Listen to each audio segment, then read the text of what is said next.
are off. Flying through the hallway like a disco moth.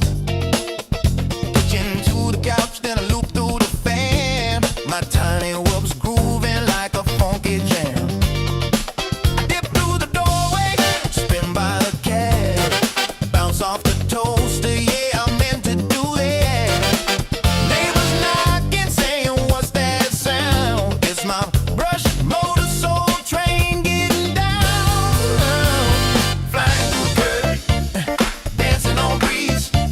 Freestyle funk in my living room with ease. Tiny whoop magic, bumping every wall. I'm the James Brown of flight. Can't stop it all. I got LED strobes and a shag rug trail. I'm looping through the lava lamp, leaving a tail. My whoop's got rhythm, my stick's got soul. I'm the pilot of the party. On a roll, TV remote's a gate, the lamps a dive. I'm flying like it's 7.5. No GPS, no rules, no shame. Just a funky little quad in a soul train frame. Below, we fly that flow. Below, grab that gap. No time to nap. No time to nap. Hit that roll. Funk and control. Funk and control. Bounce that wall. Bounce that all. We fly it all. Funk it all. We fly it all.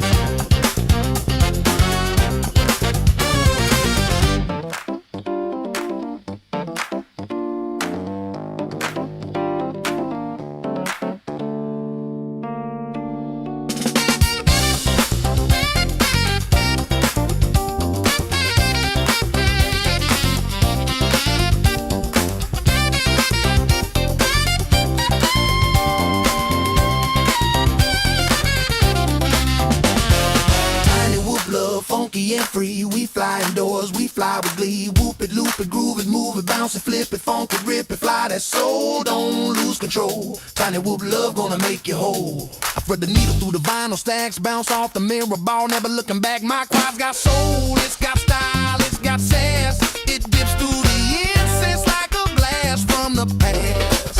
I'm flying figure eights through the lava lamp glow, dodging house plants like a funky pro. My whoop's got rhythm, my stick's got heat. I'm the pilot of the party with the grooviest beat. I loop through the hallway, I dive by the broom. I'm the disco ghost in your living room. I hit that split, it's over grandma's chair. She just claps and says, boy, you got flair. I'm flying freestyle with a velvet touch. My quad so smooth it don't need a clutch. From the shag rug to the ceiling fan, I'm the funky little fly with a master plan. The curtains dancing on the breeze. Freestyle funk in my living room with ease. Tiny whoop magic bumping every wall. I'm the James Brown of flight. Can't stop at all.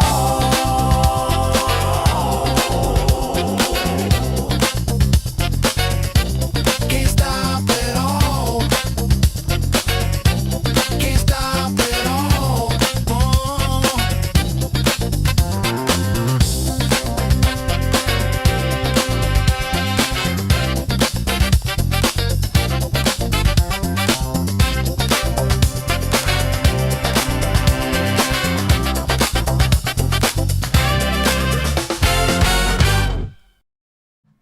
Welcome, fuckers. My name's Aaron Ciotti. Everybody calls me Ciotti. Welcome to Monday giveaways, February 2nd, first Monday of the month. And so we do 4 giveaways. 3 of those giveaways are for patrons. If you want to get on them, it's not too late. We do the giveaways at around 11, so you've got like 45-ish minutes to jump on to the $5 or up tier on Patreon to get in on the giveaways tonight. So feel free to do that. If you're on the $3 tier, it's only an extra $2, and when you win, eventually, it'll pay for that extra $2. You know, you're gonna win like $40+ worth of stuff, and so yeah, do it. And we will continue to do this live stream together forever if you do. Let me just correct something here. There we go. Okay. Do you want to notify? No, that's fine. Okay, cool. Good to go. yeah, so that's the plan for tonight. Around 11 o'clock, we're going to do the giveaways. Other than that, I'm going to start to get this Ultimate Freestyle Whoop repaired, which basically is swapping the AIO, which shouldn't be much trouble. It basically just, with the 2G4s, really all that means is swapping the battery lead over, because the camera is on a plug and the motors are on a plug. I absolutely love the 2G4 for that reason, and because of the fact that it's just hysterically durable. This 2G4 that I killed, I think is only the second. It might actually be the first one that I've ever killed, but it might be the second one that I've killed ever. And I've been using 2G4s for like 3+ years. It's kind of absurd how infrequently they let go.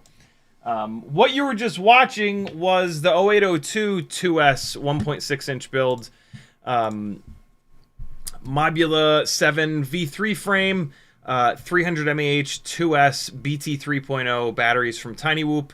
Tiny Whoop 0802, 19,000 kV motors, motor limited down to 90%. Gemfan 1610 biblades, old school Mobula 6 canopy for ultimate durability. What camera's in here? Caddx Ant camera and one of my magical ORT micro V antennas with the BT 3.0 in like the coolest configuration ever. This is actually for sale. I hate to see it go because it flies awesome, but I have another pretty much identical build with 1002s. And the extra little bit of weight I kind of like outside, but man, this thing is fun because it's lighter. You saw me like ripping in through the bushes and whatnot. This actually does a better job with that. But the 1002 build is, it's just really good. It does that almost as well. So yeah, if you're interested in this, let me know. CiottiFPV.com has all the ways that you can support me. It's got a link to my Patreon. It's got all my contact info. Just message me somewhere. Instagram's the best. Email's not great. Discord is great as well. There's a link to our Discord channel there. If you're a patron, you'll have full access to the Discord, which is awesome. Yeah. Oh, the AIO in this is the HGLRC Spectre, which is a 2S only AIO. It says that it's 1S or 2S. It is not 1S. It is a 2S only AIO. So, yeah. Let me know. Hate to see it go, but I got too many goddamn whoops sitting around here. It's absurd to have multiples of the same. Like, I can totally justify having like one analog 2S 1.6-inch build, one analog, you know what I'm saying. But having two damn near identical builds, I can only really justify that if I'm flying them constantly and I want to have a backup for when I inevitably destroy one of them. The 2S analog builds, I don't fly that often, especially now that it's wintertime. They're, you know, a little too powerful for and heavy for inside the house. But boy, are they good for outdoor work.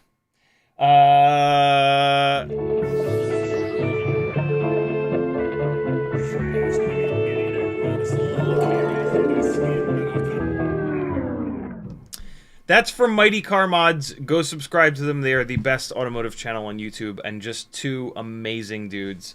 They're very outspoken about mental health, which is super rare for big channels like theirs. I've been watching them for over a decade. They are just awesome human beings. Pirate Drone order came in today with the 1404 Plus, which is actually 1404.6. What are they, 4680? 4680 kV motors.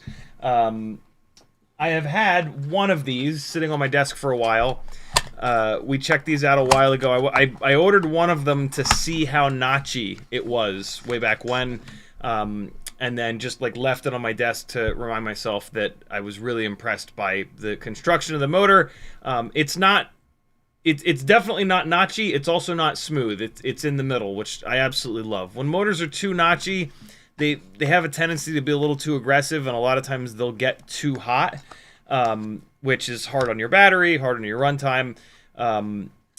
This is like perfectly in the middle. When they're too when they're too smooth, they tend to not have enough power. This is right in the middle. I'm super excited for this motor. This is going to go on the Siren F3 DJI 03 build right here that has the Toka 1505 motors where the bells love to fly off the motor shafts. I do not want to lose that entire build somewhere. So we're going to move it over to these motors so I don't have to worry about that anymore. And then those Toka 1505s are going to be for sale. If you're not flying, if you're never going to fly a 3 or 3.5 inch rig somewhere that's unrecoverable, they're a great motor. They make really good power. I wish that the bells didn't fly off of them. I really do. I'm tempted to use them in some of the crash testing for my frame once it warms up a little bit. But I don't know, man. We'll see. If somebody really wants them, they're all yours. I'll sell them to you cheap. Otherwise, yeah, I might use them for that. I have a couple other motors that I can kind of use for that, but they don't make quite enough power, and yeah, like a 1304 basically. So we'll see. Yeah, I'm not sure, but if you want those Toka 1505s, let me know. They make amazing power, great runtime, such a perfect motor for like a 3-inch or a 3.5-inch propeller.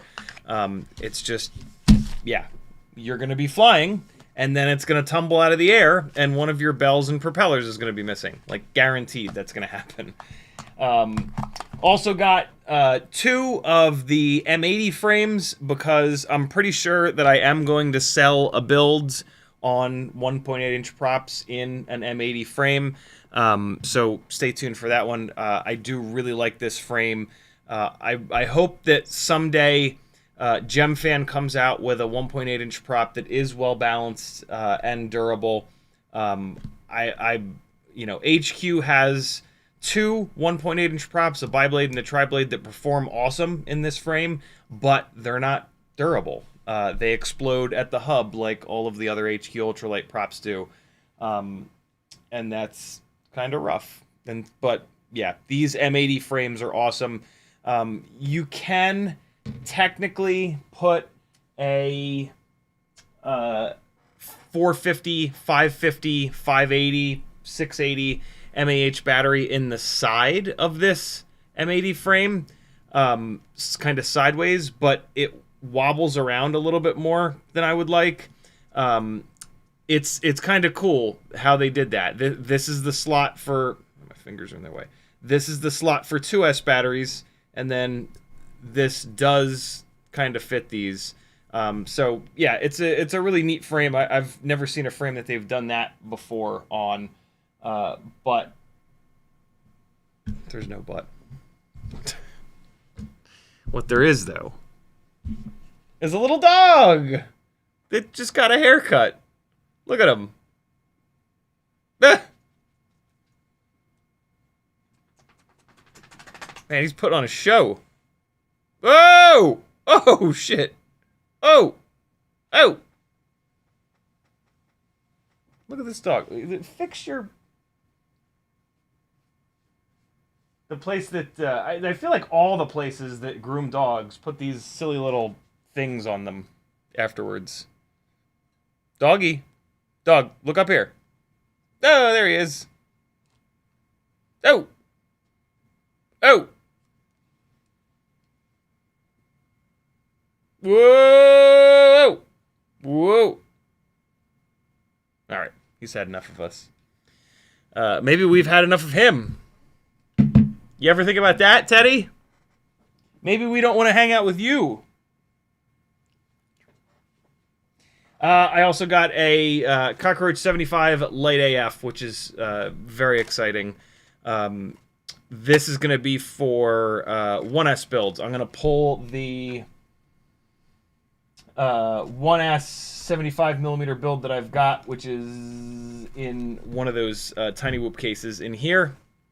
I'm going to pull that apart, and what I would really like to do is put an AIO in there that has black box, and put it together with a Mobile 7 V4 frame, and then this frame, and then the Air 75 V2 frame, which I think I maybe have one of. I'm pretty sure I have one of those.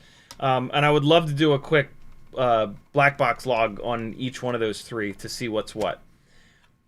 At the moment, I think that build is on an X12 AIO, which does not have black box. So, yeah.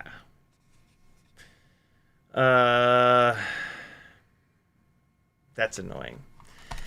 What's annoying is that the X14 build that I just did, which does have black box, is on 2S.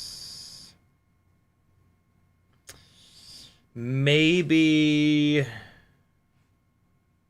I should switch those. What frame is this on? Oh, the M80 frame, that's right. Maybe what I'll do is get this back together, move this. There aren't frame options for 2S, though. If you want to run 2S, your frame option is the Module 7 V4.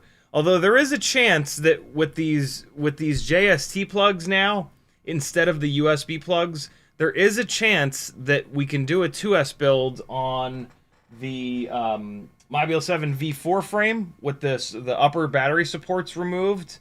But I don't think so. I think you can't have anything there, which is what the Beta FPV 12 amp AIO that used to be available has. That's the setup that thing has. Yeah. I'll figure it out. I'll figure out a way to get an AIO. Oh, I know what I'll do. Beta FPV sent me another one of the Matrix 1S. So in the new Air 65 V2 is their new Matrix AIO with the front mounting point removed. They sent me an extra one, and it's got 12 amp FETs, and so this will absolutely work on the big power 75mm builds. The only thing is that as we saw on yesterday's live stream, having no front mounting point is definitely creating extra noise on the pitch axis. But that doesn't necessarily matter because it's going to be the same AIO transferred between 3 different frames. And so it'll always have that extra noise on the pitch axis.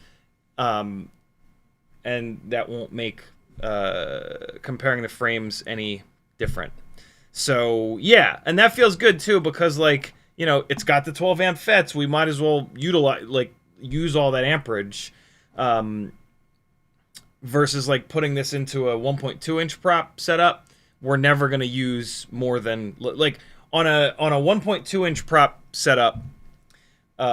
You'll never need more than 20 amps total, 5 amps per channel. And so, like, having the 12 amp FETs doesn't really help anything. So, like, this kind of may as well go into a 75mm build. So, yeah, that's pretty cool. I dig that. Camera plug is the itty bitty little, like, JST 0.8.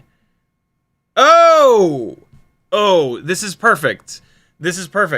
I've got the WeBleed bleed eye camera that I haven't tested yet, and this has got the correct plug for it. So we'll do this with the bleed eye. All I need to do is print out a camera mount for this. I'll probably do a 25-degree camera mount too. Do one of the Bri-Brains. This bleed eye should drop right in there. Very cool. Yeah. This will be good. Let me get a little build bag going for this setup. And so we've got the frame, we've got the camera, AIO, and I've got an extra set of motors. I've got a set of... I might as well get it out. Hold on. I've got a set of... And they're in the air. They're in the... Oh my god, it's the Get Bar C motors. What the hell motors are on this? Oh, the 802s. That's right. The tree toppers are on this at the moment.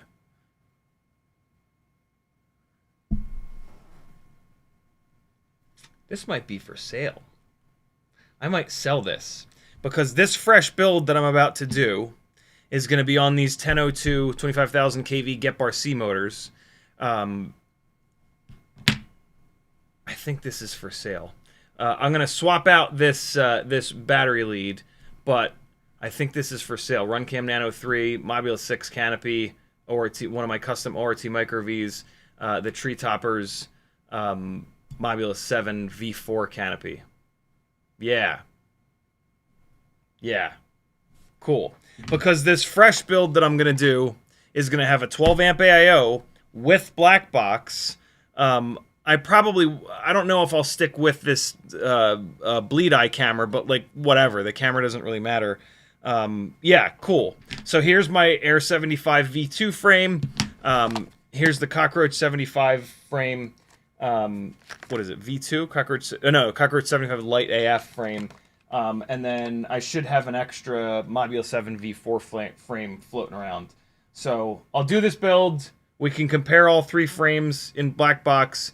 And then, yeah, that'll be my 1S 75mm build. Cool! That works really well.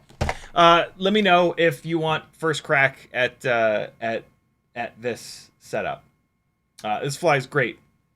I can find some flight. Well, there's probably some flight footage right here of it. 1S 75. Yep. Here's how it flies. Let me mute it so you don't have to listen to me yapping. Yeah. Here it is. 1S 75mm 0802 33,000 kV. That's what the tree toppers are, right? 33,000? 32,500. Okay, this is not the tree toppers. The tree toppers have more power than these motors. I don't know if I have a flight file sitting here with the tree toppers. That just means I'll have to go out and fly it for you. So yeah, which is totally cool. I would like to do that anyway. I'd like stockpile flight footage of setups. So that if somebody messages me is like, here, you know, I'm thinking about doing this build, or if I'm doing a Fiverr session with somebody and we land on like a very similar setup to this, I can be like, hey, here's exactly how that will fly. That's something that I always kind of enjoy doing because, you know, what better way to be confident about something that you're about to spend $150, $200 on, you know, for a custom build. Sweet, that'll be fun. That's all I got. I got Patrick a couple things. We're gonna take one of his ultimate freestyle 1.2-inch prop whoops and turn it into a 2S setup. The AIO is on its way out, and so yeah, there's a couple things. I printed out, as you may have seen in the intro, I printed out one of the Proptopuses. Couldn't think of the name.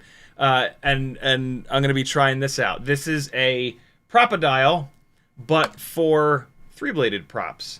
And so you put the hub of the propeller in the little center part here, and then you wrap this guy around, and then it pulls up on all three, and then you gather them all together, and you pull the prop out. Very, very cool. This is on Thingiverse.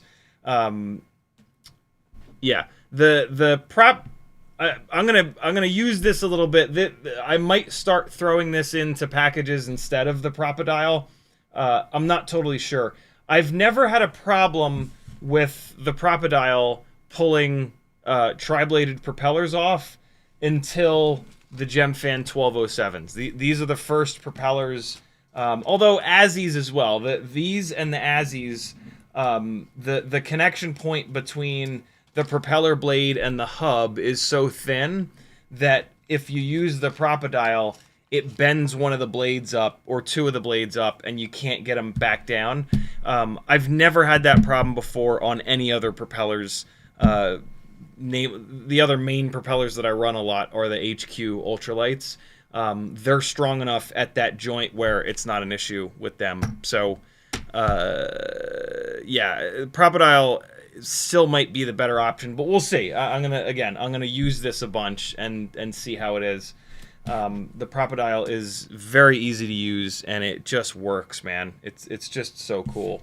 Shout out to Chris Rennie for the design on this, and giving away to the community for free, and encouraging all of us to, well, encouraging me to print it out and throw it in every single package that I ship out. I asked him if he was cool with that. He's like, dude, that's amazing. Thank you.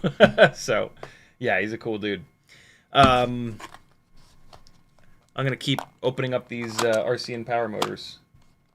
If you would like to see a review of RCN Power 1003 10,000 kV motors, which will probably be on either a 1.8-inch prop build in the M80 frame here, or a 2-inch build, there you go. There's a fund here.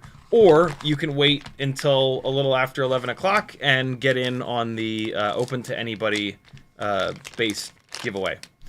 Super chats count towards that when I say now, and I haven't said now yet, even though a second ago I did just say now. But it's not actually the now. It's, you got to wait for the now when the. You got it. You're good. In the chat, Matthew Wegner was first. Jimmy the Cow, Mupshot, Flickadelic, FizzPV, Julio, Nathan Wells, Jeremy Flies, Capital C, Frank Nicholas, Whoop Fox, Ricardo, Just on Task, Natter, Danzilla, Sleepy CBR, Sporny.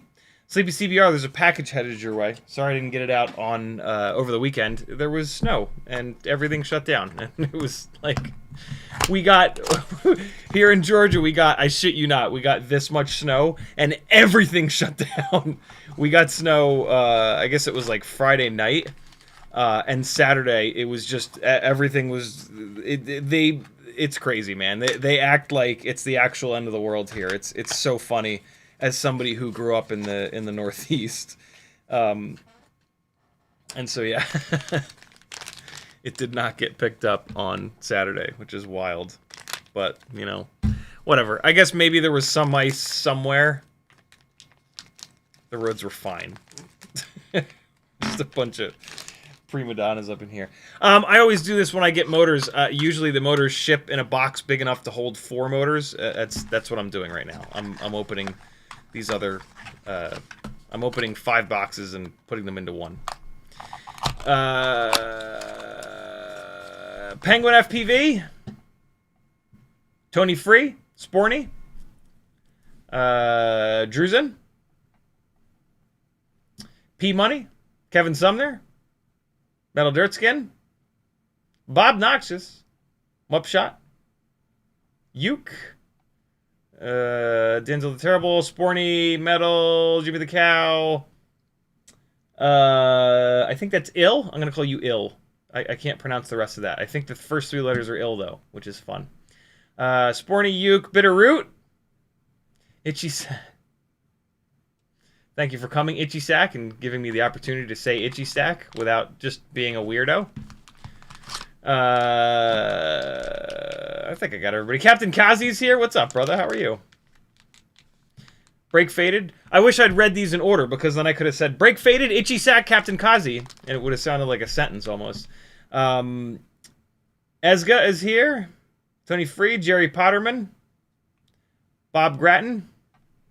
I think I got everybody. If I didn't get you, man, you must feel left out. I'll get you next time. Or type at CiottiFPV and I'll read your entire chat comment. Again, CiottiFPV.com is my silly little Linktree website where you can go to see all the different ways that you can support me. This is a totally crowdfunded thing that we've had going for over 3 years now.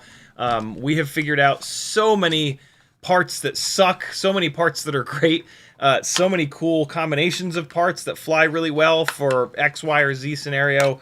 Thank you all so much for being a part of that. It's been an absolute pleasure. I will keep doing this for as long as I can afford to. And so if you want to be a part of that, which is really, really cool, we have such a good group of human beings surrounding these live streams. There's a load of different ways to do it. Patreon is the absolute best, and you get the most benefits, to be honest. You can join for as little as $3 a month. That's only 10 cents a day, or like 20 cents per live stream. That's probably worth it for most people. You know, when I tell you something sucks and you don't buy it, you save $40, $50, $80, $100, depending on what it is, right? If you share a couple of those dollars back, I'll keep doing that, and I'll keep telling you what to buy and what not to buy. You know, I'm always a little suspect of the reviewers that get like lots of free stuff and kind of rely on these companies to send them all the newest free things. A lot of the reviews tend to be like, this is the greatest thing ever. Oh my God, here's my affiliate link. It's the greatest thing ever. Here's my affiliate link. Most importantly, here's my affiliate link. You know, when a company wants to send me something, I'm very upfront with the fact that if there's anything wrong with it, I'm going to talk about it, like, in depth. And at that point, a lot of times they won't send me anything, which, you know, fair enough. There are a couple of companies, Beta FPV, Happy Model, for example, that are very generous and send me stuff and are very serious about the feedback that I give them. And that means an awful lot. And you know, those are the companies that nowadays are making some of the best stuff. And so go figure. It's almost like it works. It's almost like listening to the feedback and, you know, not letting your ego get in the way and be like, no, my products are the best. Nah.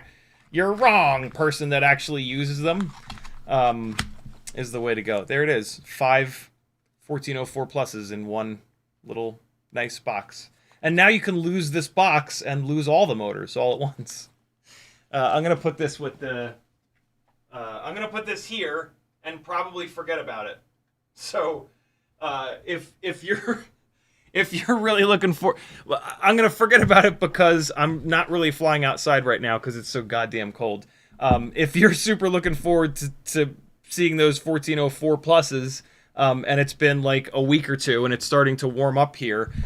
Feel free to message me or post in the chat, "Hey, idiot, switch the motors on the Siren F3 so that we can see the 1404 pluses." I'm really excited to see them, but I just hate flying in the cold.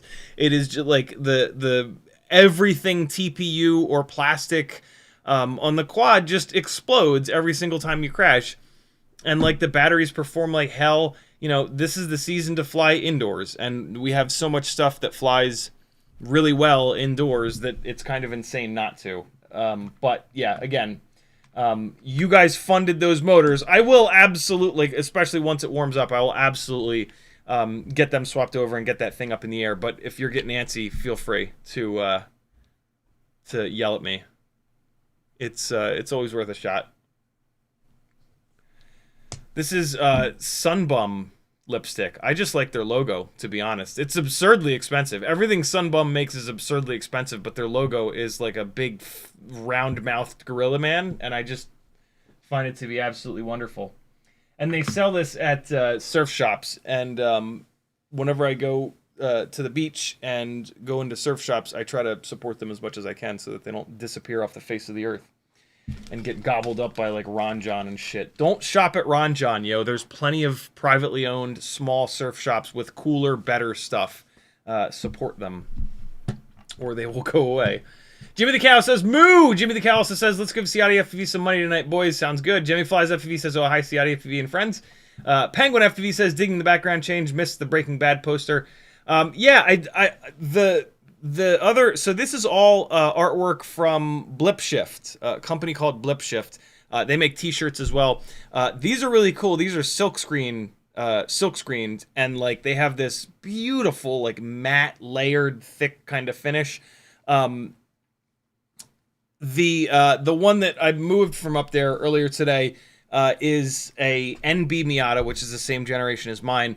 It's got the same exact garage very front lip as mine, and it's got the APR rear wing that I once had, but then sold, and maybe we'll have again, probably not.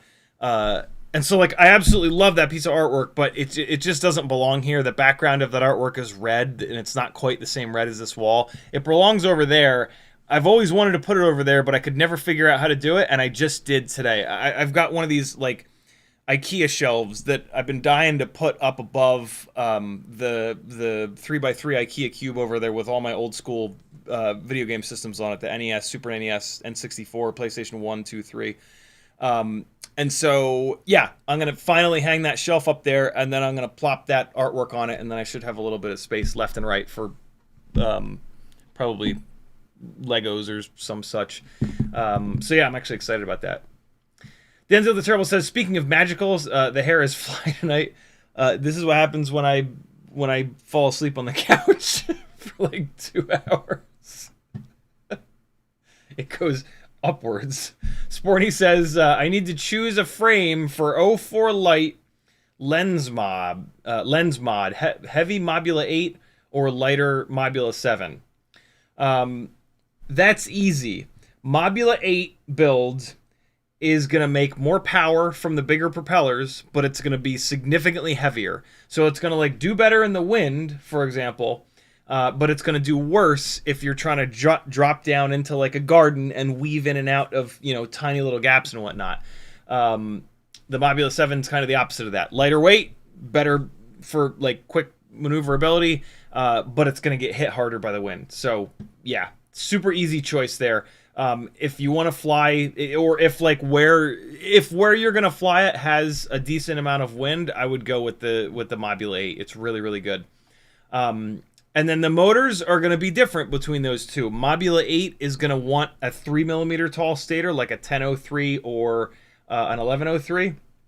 Mobula 7, for anybody not at the absolute pinnacle of nerdiness with tiny whoops, Mobula 8 frame is 85mm motor to motor, and it's a 2-inch propeller. That's why we want a bigger motor on there, 1003 or 1103, between 10,000 kV and 14,000 kV. Mobula 7 is a 1.6-inch prop. You're going to want a 1002 or an 1102 between 13,000 kV and 18,000 kV. So, yeah, there you go. Mudder Dirtson says, did I miss the whole thing about the 1505s losing bells? I still have them on a couple quads. Yeah, dude, the orange and silver Mamba 1505s, they just didn't do a great job with the laser weld between the motor shaft and the bell. And if you run those motors, I want to say, like, if you run those motors hard and crash them, because that's going to put a bunch of side load into the... you know, that's going to push the propeller in, and that's going to like really put a bunch of load on this motor shaft and potentially weaken that laser weld there, and then it flies off. But I've had those 1505s where I've put a brand new one on and not crash the rig, just fly it a bunch, and one of the bells pops off. So as much as I would like to say that it only happens after you've been crashing them a bunch, that has not been my experience. It's not just me. I've heard from a bunch of people that those Mamba 1505s do that. They're a motor that hasn't been sold in a couple of years. I think they stopped selling them because of this problem. But yeah, it's a shame because, man, they're a great motor, other than that one very fatal flaw. Bob Noxious says, what's up, gang? Mupshot says, is 2-inch props too big for the M80? It is indeed. The Happy Model M80 frame is 1.8 inch, is sized for a 1.8 inch propeller. You could run a 1.6 inch prop on it, but I don't know why you would. Metal Dirtskin says, also, we've been doing sub 250 5-minute endurance races locally. 3.5 inch 1505-ish is perfect for that. That's pretty cool. Endurance races. I never thought about that. That's a really neat idea, actually. That's something I might actually be willing to do. Because, like, it takes...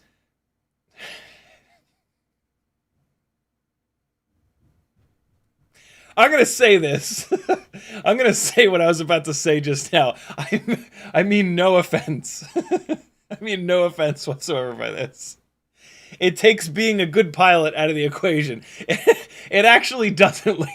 You still have to be good enough, but like racing is just dominated by the younger guys with lightning quick reflexes who have tons of time to pour into the simulator and are just kind of impossibly good. Having to run 5 minutes on a 3.5-inch rig at sub 250 grams, being that fast, you're not going to make it the whole 5 minutes. So those of us that aren't nearly as good are actually going to have a chance, because like when it comes to endurance, there's some thought that has to go into it, right? Like, where do I spend my power? Where do I not spend my power? And that's going to benefit us old folk. I'm 44 whole years. I'm about to be 45 in a couple months. But yeah, you know what I'm saying? That's actually really cool. I dig that. That's actually super interesting too, because like, where do you spend the extra energy? In direction changes through the corners, or do you spend it on the straight lines? You spend it in the straight lines, actually, because similar to motorsport. So the meta with endurance racing in motorsport is that you use fuel on the longest, straightest bits, so that you can get to the highest top speed and then maintain that top speed for as long as possible. So like, when you're coming onto a long straight, you'll turn your fuel mix full rich for full power, and you'll get a shitload of momentum going, and you'll get going as fast as you possibly can. And then what you'll actually do is you'll lift and coast. You've achieved as high of a top speed as you can. Now you come off the throttle and you roll that speed for as long as you possibly can. So quads should be pretty similar to that, which is cool, because that means that through the corner, you don't want to like hammer it through the corners. You want to actually be a little bit slower in the corners and faster on the straight bits. That's cool. That's really cool. I'm still not going to go out and race, but I'm glad that you are. You can FPV says, damn, I saw the Air 75-2 is 21 grams and 20 for the champion. That's crazy. Yeah, they are pretty light. They are pretty light. Still too heavy for indoors, but you can FPV says, the bleed eye is pretty good. I'd add a dab of E6000 to the camera wires by the board just to secure them a little better. I already put it away. Good call, though. I'm going to actually, if I don't do that now, I won't remember. And I kind of want to look at it. So did they not use liquid electric tape there? Usually manufacturers will use liquid electric tape there, which I absolutely hate.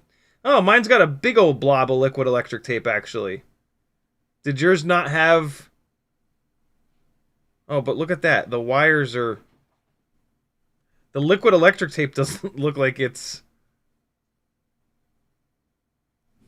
That's weird. Like, it almost looks like somebody put the liquid electric tape on there and then wiggled the wires, because there's a gap between it and the wires, and that's not gonna work. Hi, dog. How are you, sir? What would you like for me today? What is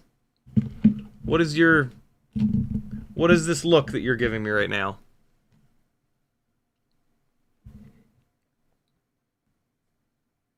What is the situation? So I'm going to take some T7000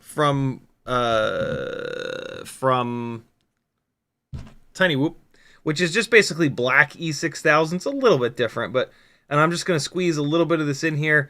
The main difference with this stuff is that it seems to like dehydrate a little bit when it's curing, and it shrinks a little bit.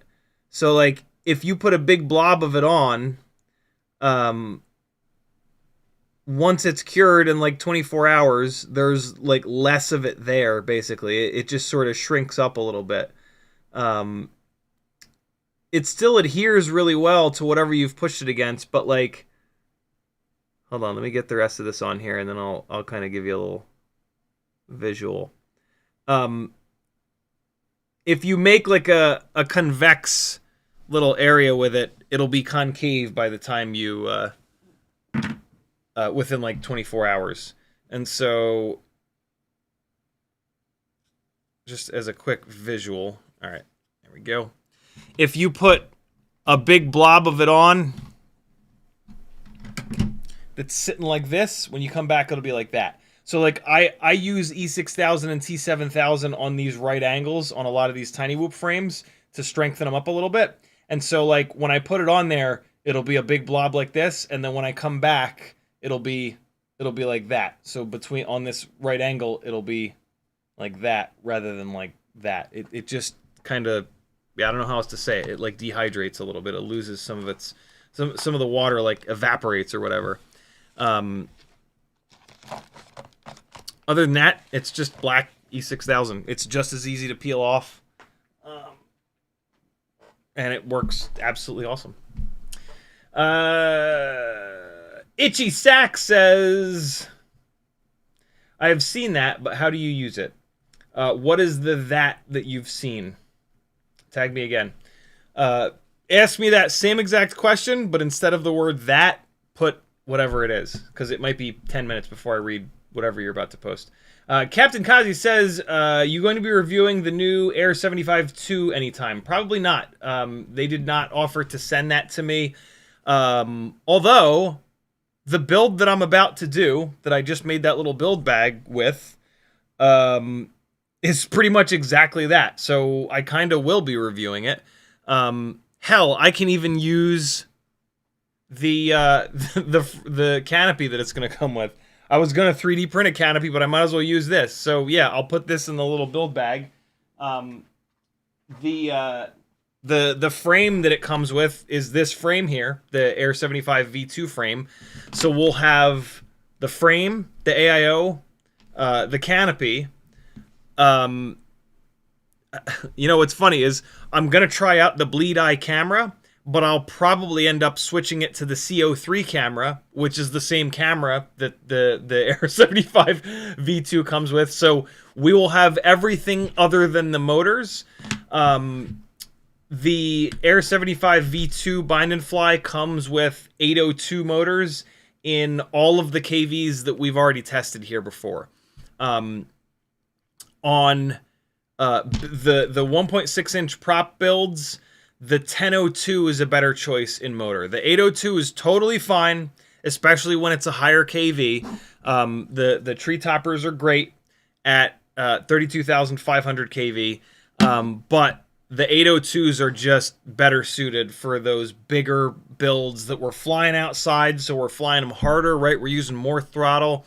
The 1002s stay cooler, and these GEP RC 1002 25,000s are just unbelievably good. They're really staggeringly good. And so yeah, that's what this build is going to be. So this build is basically going to be the Air 75 V2 bind and fly, but with better motors. So you know, when I get that done and fly it around, just pretend like just imagine that it's not flying as good, and that'll be the V2 bind and fly, because like, again, 802s are a really decent choice, but they're just not quite big enough for like hard outdoor flying. The 1002s are absolutely awesome. Unfortunately, these GEP RC 1002s are the only 1002s that are a high enough KV. So like, they are the motor. There's a bunch of 22,000 KV 1002s. That is not enough. That is not enough RPM. The difference between those and the GEPs is night and day. So yeah, those are the ones. I mean, on the other hand, it makes your choice in motors very, very easy.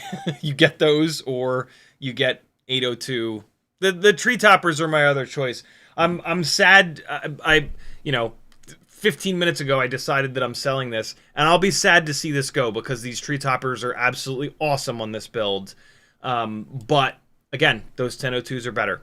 This flies great. I'll have some flight footage in the next couple of live streams for you guys to try to, you know, entice you to pick this guy up. But other than that, yeah, I might switch this camera out too.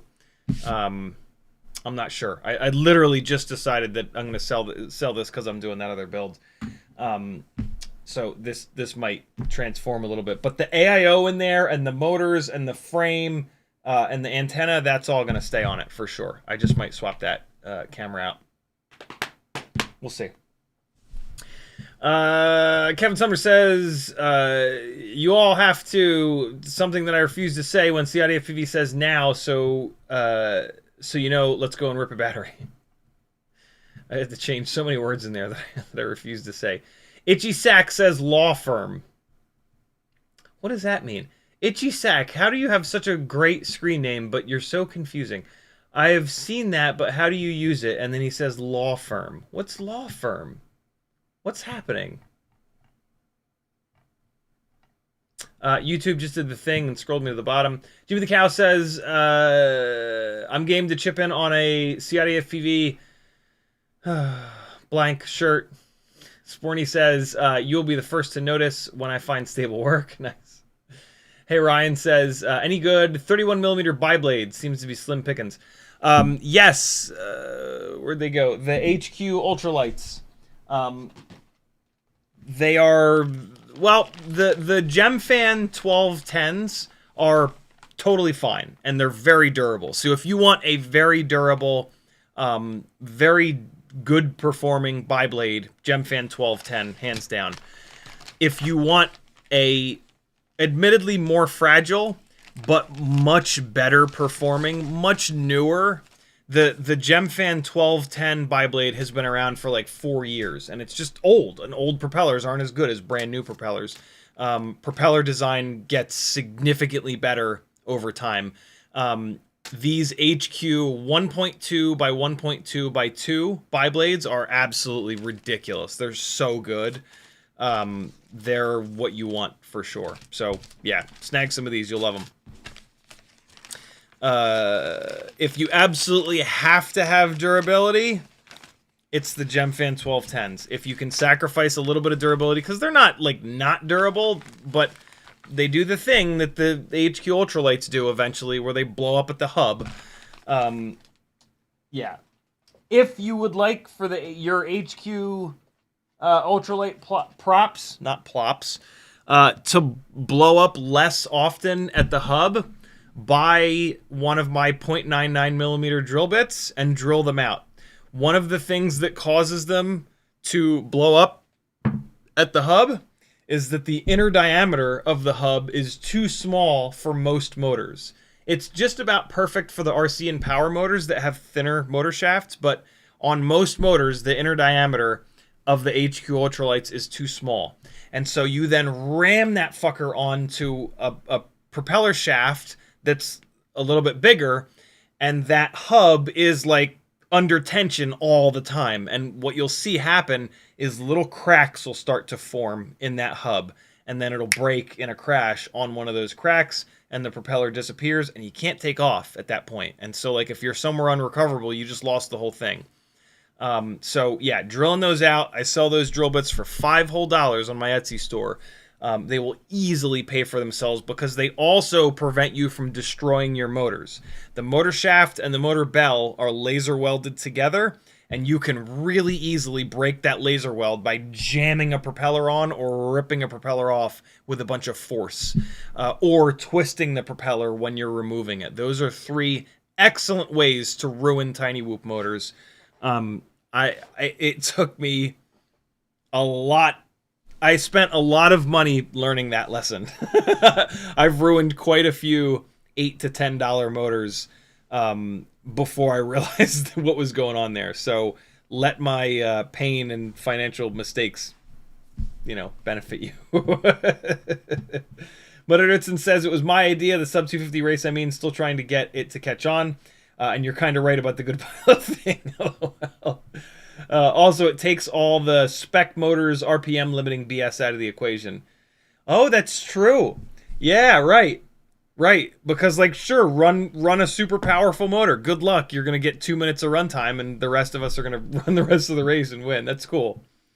Yuke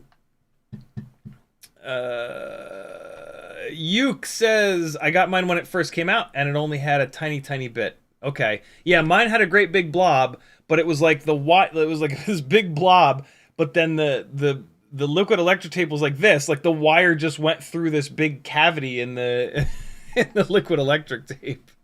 McMucus says, "What's up? Have you had any luck with the adapter for the CO3 camera to live in the ball sack canopy? I printed out a PLA, but they just break. They don't seem to fit right.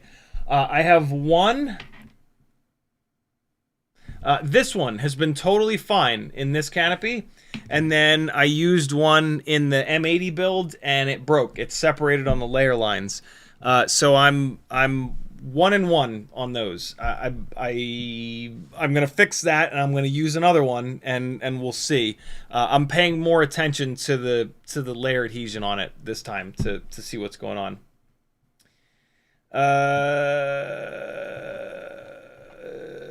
Oh, Itchy Sack says the prop squid.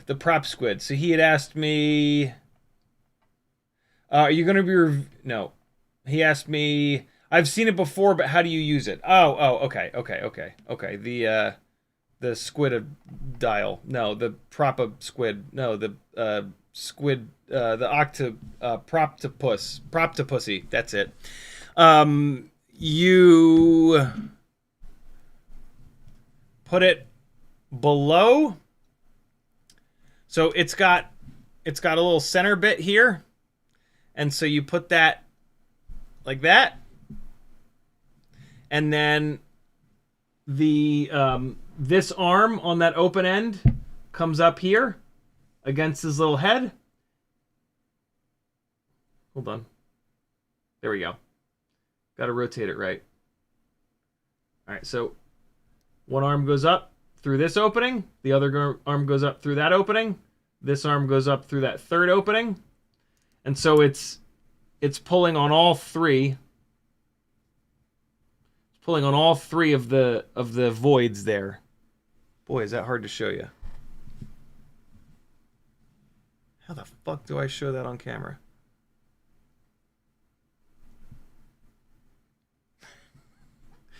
Each arm goes through each one of the prop openings, and then you just pull straight up. There you go. That's it. That works pretty well. Super easy with the motors off the frame. This tends to become a lot more difficult. Even the Proptopus is a little bit difficult with the motor bolted to the frame, but that actually doesn't seem that bad. That pops right on there, and then I just gotta run this guy over here like this. Yeah, this is definitely a little bit harder to use than the Proptopus, but I bet you once you've done it a couple times, it'll become a lot less. That's actually not too bad.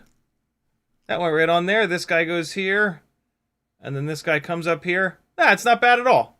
No, that's fine. Yep. And you got it like that. And then you pull. I don't want to remove this prop, but yeah.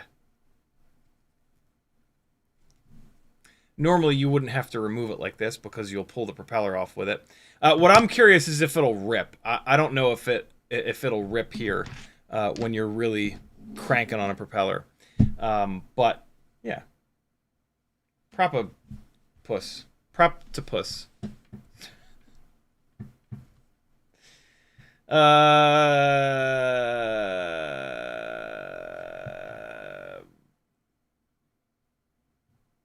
Trying to find where I was at in chat here. B. Kirk says, I built a Happy Model 2G4 and added Newbie Drone 30,000 kV 0702 motors. But the drone complains from time to time about RPM filter and won't arm. I have D-Shot enabled. What can I do to fix it?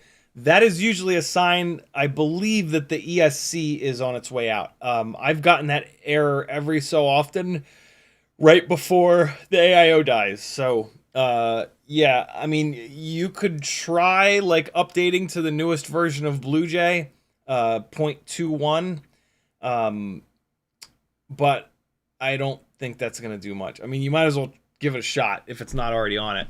Even if it's on it, maybe just do that. But yeah, there's no like setting that you have set wrong there. Sporty says, I'm searching desperately for these 2 drill diameters. Wish I could just buy from you. Yeah, I was only able to find it. It took me a while to find 0.99 millimeter and 1.47 millimeter drill bits. One of the things that you can try that I had a little bit of luck with was just buying a 1 millimeter drill bit, and every once in a while they would be slightly undersized. Like buy cheap, but find the cheapest 1 millimeter and 1.5 millimeter drill bits that you can find. And if the quality control is shitty enough, they'll be undersized. Hopefully they're not oversized. You're going to want a set of calipers to check that. But yeah, that's about it. Took me a while to find ones that were just big enough, but not too big. That's what she said. Itchy Sex says, I got it. Thank you, printing one now. Nice. Cjo says, what's wrong with a prop popper? Nothing. The clone popper, which is my favorite because it has the thinnest forks. I've broken 2 of them now. Some of the other prop poppers, the forks are not thin enough, and you end up like really cranking on the propeller. And what that does is it side loads the motor shaft, and you can very easily bend the motor shaft while you're trying to remove the prop, which is kind of the point. The prop popper and the squid dial, the Proptopus, they are not going to do any damage to the motor unless you twist when you're using them. So don't twist when you're using them, and they are going to be the safest way, because what they do is the propeller is clamped onto the motor shaft, right? Well, the motor shaft has a nice strong C-clip on the bottom. So you hold the bottom of the frame, which is bolted to the stator, and then you wrap it around just the propeller. And so you pull really hard on the propeller, that puts the force through the motor shaft, which puts the force down into the C-clip, and the C-clip ain't going anywhere. So you can pull as hard as you want with the Proptopus or the Squidward, and you're not going to mess up the motor. The forks on the prop poppers go in here, and then you're putting this kind of a force, especially if you've pushed your propeller all the way down. It's hard to get those forks in, and you got to kind of wiggle those forks. And when you're wiggling those forks, they're pushing against this side of the hub, and that is putting this bending force on the motor shaft, and these are only 1 mil, and that's super easy to bend them. So that's why I like the clone popper so much, because the forks are the thinnest, so it puts the least possible bending load on the motor shaft, but it still puts a little bit. They also mar the shit out of the top of your motor bells. Who cares? But, you know. So yeah, and also if you order something from my Etsy store, you get a Proptopus for free. And if you put in your order notes that you'd rather have a Proptopus, I got it right once. I'll throw one of these in instead of the Proptopus. So yeah, free versus 20, 30, 40 bucks. Itchy Sack says, what about the punch style ones? Yep, just talked about. I assume that you're talking about the ones that we were just talking about. The other one that's kind of slick was the I don't remember what this one's called, but this one does the same thing that the Proptopus and the Squidtopus do. I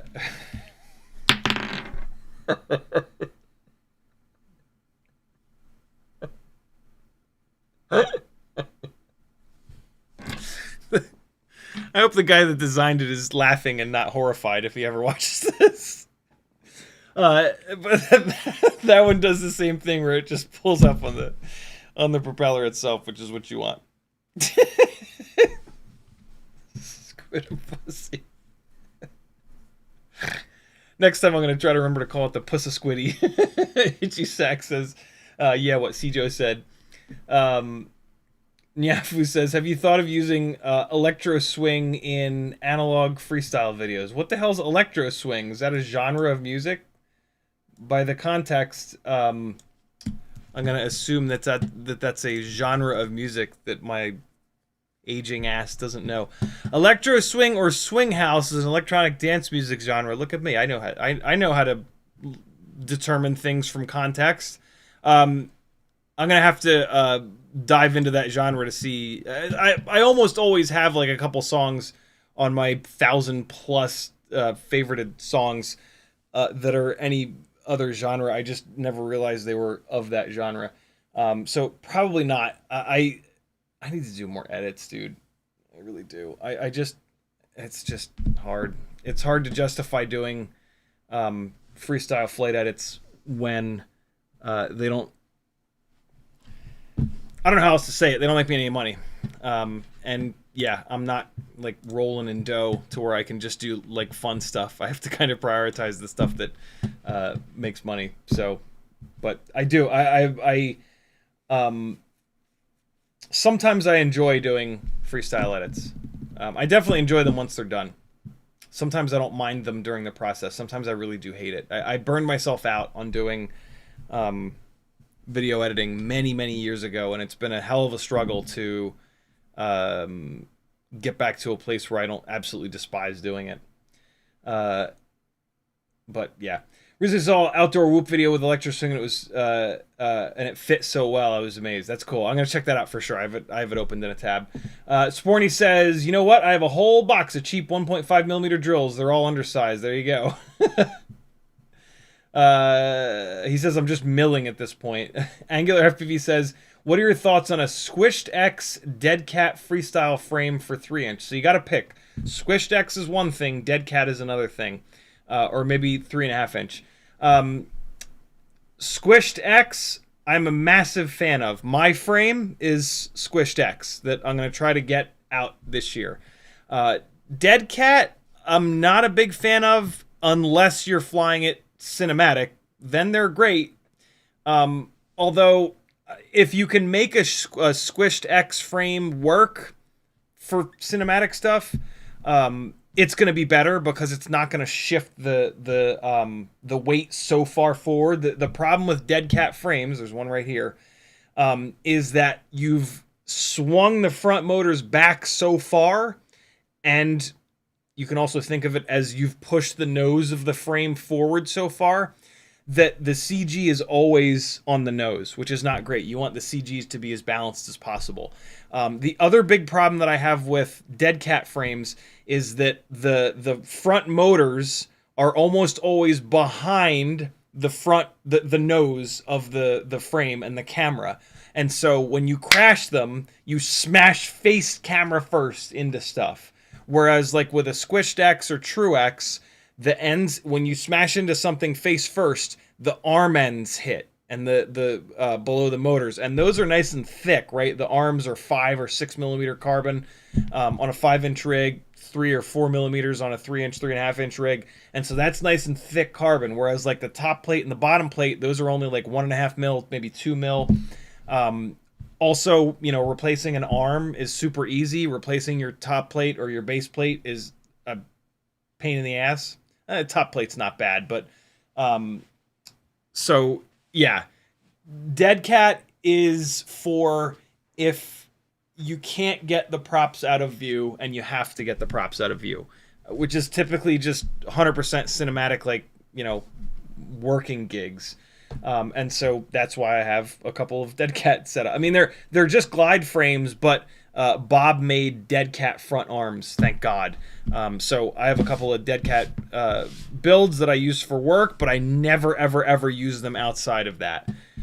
So for freestyle, yeah. Cjo says, are you trying to get the stream demonetized? I actually don't monetize these live streams because it's such an inconsequential amount of money.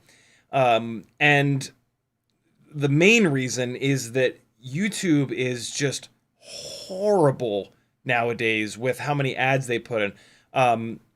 Last night I was trying to watch an episode of Mighty Car Mods, and they were YouTube was playing 60-second ads every 4 minutes. It took almost an hour to watch a 40-something minute long Mighty Car Mods video. It was so bad that I actually left a comment, and I was like, I said, like, you know, great work, love this, it was super funny, but for the record, it was really hard to watch this because YouTube was playing 60-second ads every 4 minutes. And they actually, I mean, I'm sure they didn't reply, but somebody that works for Mighty Car Mods actually replied, and they were like, you know, YouTube handles it. And I actually replied to that. I was like, you know, I get it. Thank you guys so much for all the hard work, blah, blah, blah. But yeah, it's really nasty. It wasn't that bad until like 6 or so months ago. And a couple of you guys left comments on the videos like, yo, I cannot watch these live streams because the ads are so frequent. And I just said to hell with it and just don't monetize any of these anymore. You know, if by me not monetizing these streams makes it easier for you guys to watch it, and like a couple of you join my Patreon, that will offset the amount of money that YouTube actually pays. It's like, it's less than a tenth of a penny per view. It is disgusting. It is so awful how little they pay. It's really wild. What saying horrible words in live streams does do, though. What's the biggest problem with doing that, unfortunately, is that when you don't monetize, they don't recommend your stream. So like it's or video or anything. It's really like it's legit extortion. Like, it's super gross. But you know, welcome to 2026. Everything is gross, and we might all be thrown in internment concentration camps for just, you know, wanting better things for each other, wanting people to be treated fairly. AG Sack says, I have no idea what that music is either. Angular FPV says, it balances between Deadcat and Squish, LOL. What's that mean? What's the it? It balances between Deadcat and Squish. What's it? Angular also says, rear motors are drawn in. Doesn't Lul typical DCat maintains X geometry. What are we talking about? I'm confused. Denzel says, why do people still see ads on YouTube? uBlock Origin plugin with Firefox equals no ads. I haven't seen an ad on here in years. Yeah, I love watching YouTube here on the computer on Brave is the browser that I'm using nowadays. It's when I love watching YouTube over on the couch through my PS5, and you can't block ads there, unfortunately. All right, cool. We're caught up. Oh my god, it's 11:15 already. Time for the giveaways. There's a song. I remembered. There's a giveaway song. Where's it at? Here it is. All right, cool. So, don't join Patreon right now and expect to get into the giveaway. You had the last... well, I mean, I guess if you do it, like, absolutely right now, this very second, you might be all right. Everybody on the $5 or higher tier will be in these 3 giveaways. Patrons have full Discord access, and you've got access to the Video Collective text channel. In there, you can post your flights and edits and whatnot. I have to click some buttons to get these set up. And so while I'm clicking these buttons, I'm going to play 3 of the beautiful people who have the 3 most recent flights on there. Can you work, computer, right now? All right, officially now, don't jump up to the $5 tier. I won't see you. I just refreshed the Patreon filters so that I can get this going here. So yeah, we're gonna watch a couple of flight edits while I click some buttons here, and we're gonna play the giveaway music song, which is always funny. And we'll see if I can get it done and have it all timed up nicely. So in the Video Collective is... Oh, wait, here we go. Denzel says, stream video, TV from the Mac, watch with browser, use wireless mouse on the coffee table. Yeah, I actually have a Mac Mini hooked up to the TV. I just haven't had a chance to get it all dialed in. At some point, I'll do that. It's just... The PS5 is such a good media center, and like I can switch back and forth between stuff. It's just nice. Angular FPV says a Squished-X Deadcat. It's not your ordinary Deadcat. It maintains X geometry. Wow, I've never heard of that. Squished-X Deadcat. Well, that's super confusing because like all Squished-X means is that the motors are not perfectly even in a square, and that these are pulled in. So like a Deadcat is a Squished-X, right? So you said it balances between the rear motors are pulled in, maintains X geometry. So it's just a Squished-X frame where they've shoved the nose out. That's pretty much what a glide frame is. That's a pretty good description actually of a glide frame. The FPV Cycle glide frame, my favorite thing about it is that the nose has been pushed forward quite a bit so that you can put a 20x20 flight controller here and then a 30x30 ESC here, and then it allows you to run a ridiculously slammed deck here. These are 15mm standoffs. So the center of gravity is beautiful because the battery is so nice and low, and then the nose is pushed out quite a bit, so you don't get a lot of prop in view. You do get some prop in view.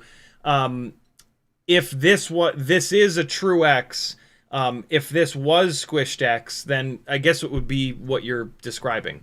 But yeah, what you're describing sounds to me like a Squished-X frame where just the nose has been pushed forward, which is great. You know, this Angular says the rear motors are pulled in by about 6mm. Interesting. Hold on. Oh, that's a good way to get banned from the channel.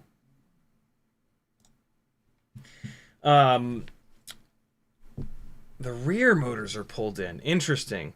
Squished. I don't think you would call that Squished-X though, because if you're pulling the rear motors in, Squished-X is symmetrical.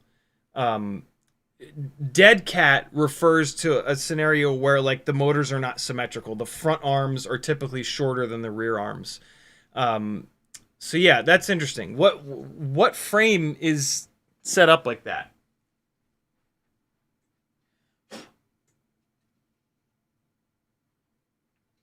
I'm very curious. Do me a favor, actually, Angular, if you can hang on until the end of the until after the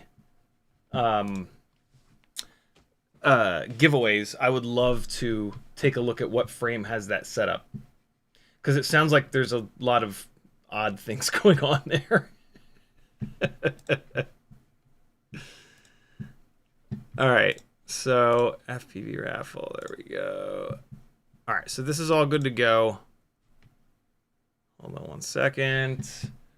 We are going to be taking a look at a really cool edit by Capital C of a bike event in California, which is awesome. He actually sent this to me on Discord with some super kind words a couple of days ago. And then we're going to be taking a look at Nyafu doing some long-range stuff, which looks really cool. And then we're going to take a quick look at... Oh, come on, Discord. Are you kidding me? Jimmy the Cow. Morning Wood. W-O-U-L-D instead of W-O-O-D. I gotta mute you all because if you used music that's copyrighted, I'll get ding-donged in the fling-flong. And, alright. So we're good to go here. And I just need to... Oh, man, these went into the wrong window. Hang on one second.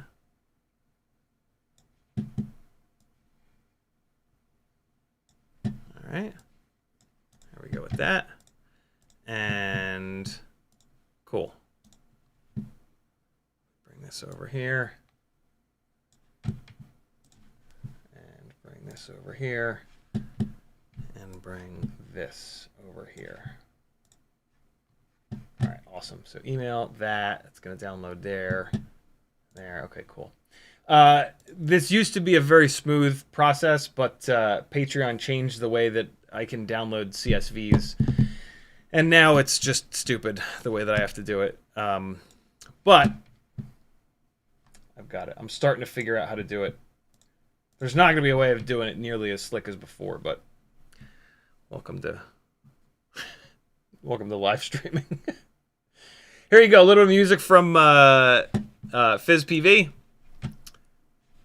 And away we go.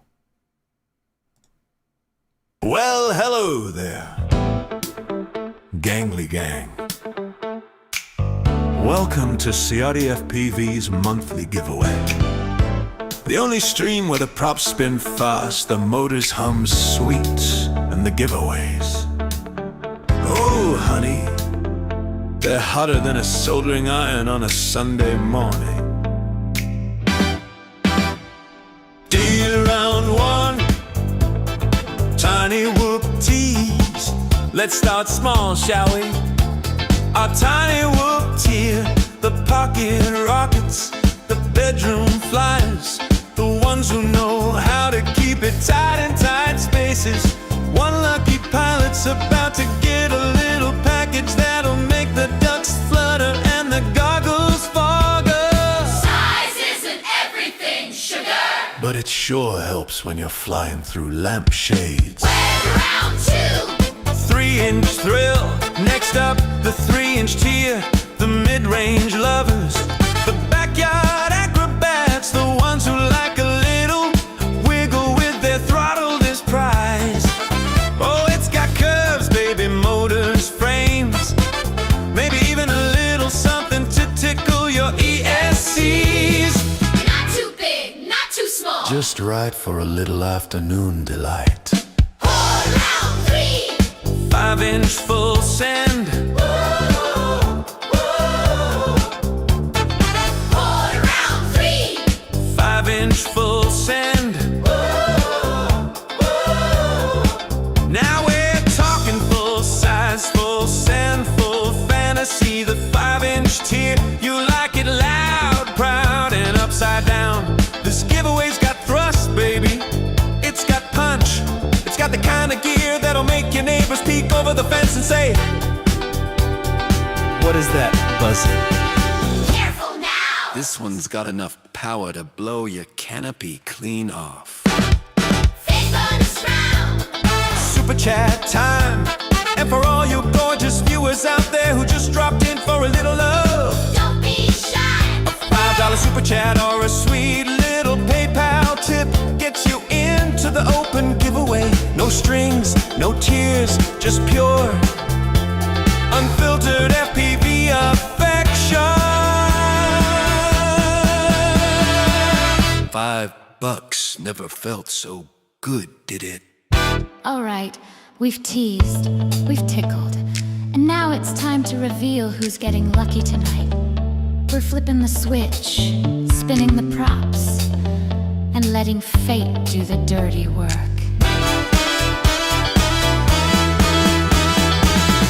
Don't be shy.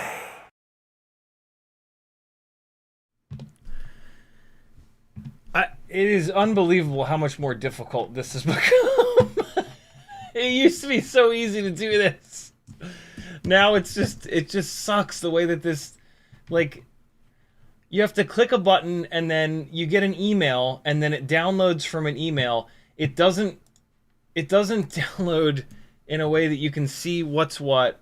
This is just ridiculous. And it downloads them with like the stupidest file naming convention ever that you can't tell which one is which. Oh, Discord, why did you have to do this, man? Why you gotta do this to me? Hold on, I'm almost ready. Alright, this one. And one more. They're just all out of order? What is this? This ain't right. Oh, for Christ's sakes, it didn't download the right one. Oh my god. Oh my god.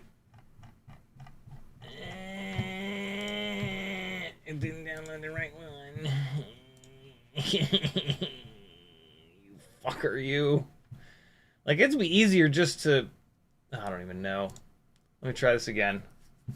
Email. Alright, give me the... Where's the email? Patreon. Damn you. Alright, well... There it is. Data exported. Well, now I'm not going to know which one this is. Hold on. I got to change the name. I'm going to put at the beginning of the name. Now I can tell which one is which. Where's the one with at the beginning of the name? Come on. Download, you bastard. Oh, God. It didn't. Where is it? No, here it is. Okay. Got it. All right. Here's that. Okay. Good to go here. And first one, second one, third one. And okay, got it. What is this? Oh, an exo set. Shit. A virtual exo set? What in the world? Come on now. That is awesome. What? What is happening? Oh my God! Don't. I can't look at that. That's gonna ruin my life. Here are links to those 4 videos, 3 videos that you guys just watched. Go to these channels and subscribe, or I'm going to attack you physically. These are folks that are actually making flight edits for us all to watch on YouTube, something that is a bit of a lost art, unfortunately. If we don't go and support them, they'll stop doing it. So go support them, leave comments, leave thumbs up and shit, and that'll beat them into continuing to do it so that we actually have stuff to watch on YouTube that's FPV related. That's not just another review saying, oh, this is the best thing ever! You go buy this now because it's the best quad ever!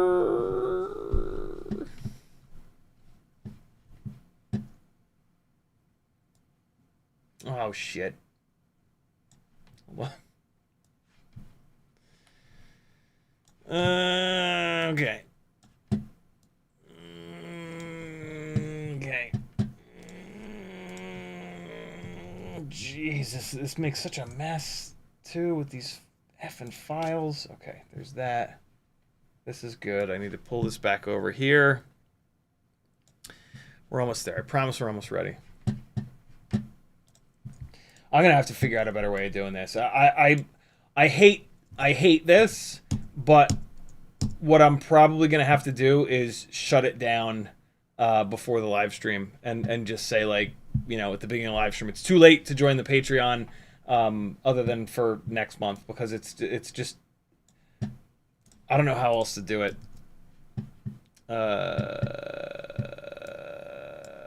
Whatever, we'll figure it out. Hey, first giveaway is the Tiny Whoop tier, which is $5 a month over on my Patreon. This is a little Weebleed Annoyatron. You'll see if you win it. We've got CiottiFPV M&Ms. That's right. They say CiottiFPV.com on them. My dad is hysterical. And then we've got some fun stuff here. We've got a whole goddamn bunch of stickers. Get out of there. These are all the same stickers that come in the open to anyone super chat PayPal based giveaway, the 4th giveaway that we're gonna do. So I'm gonna show you the stickers now, and it's the same ones. We bleed, vegan, I got 5, Garbage Pail Pilots, We Bleed Man, Zotec, Northeast Whoop Championship, Whoop Group, Whooptopia Jersey, Broken Prop Crew. This is specific to this one. This is a We Bleed Band-Aid. FPI Man. We Bleed Holographic. We Bleed with Goggles. A second Northeast Whoop champion. International Game of Whoop. And then we've got a set of the old school quad blades. Old. These might even be 0.8 millimeter motor shaft. I'm not sure. It looks like 1 mil, but going back a bunch of years here. A set of the Gem Fan 1608, I think. These might be 1609 tri-blades. 1.5 millimeter motor shaft. And then a set of the OG. These are the best props for a long time for Tiny Whoop. Gemfan tri-blades. I forget what these are. 12, 16 maybe? I forget. But these ones. And then a shiny new set of Newbie Drone NX69 300 mAh Nitro Nectar Golds with an NX69 lead in there. So you can give that a shot. I've done a lot of testing with it. It's fine. There's nothing wrong with it. Oh, an ORT Micro V as well. A magical 4.6 millimeter one. These are the ones that I sell in my Etsy store. That's the Tiny Whoop giveaway. Let's see who's going to win it. A Noyatron. You'll see if you win it. You'll see what it is. All right. Here we go. And that's not the right one. This is the right one. Let's see who wins. We've got Brandon Vega. Oh, he just got blown away. We've got Kevin James down by motor number 4. Mr. Stopapapa just got blown away too. Nick J down by motor 4. Just the letter K down by motor 1. He's gone. Everybody's gone other than David Wing. Congratulations, brother. You have won. Write your name down and ship you your stuff. We've got David Wing. Is that legible? Kinda. There we go. All right, now the next two giveaways. I never do this, but I'm doing it tonight. The 3-inch and the 3-inch micro brushless and the 5-inch giveaway. I'm smashing them together, which I'm just realizing that I need to do in here, because it's for something that's like $80-something, which is the Lite Radio 4. This is Beta FPV's new Lite Radio. I reviewed this. It's awesome. I have massive hands, and I cannot fly with thumbs. If you don't have giant, long fingers, and or you fly with thumbs, you're going to love this thing. It's really, really nice. And so the 3-inch and the 5-inch are being combined. And I need to do that real quick in the thing here. And so I'm going to go here.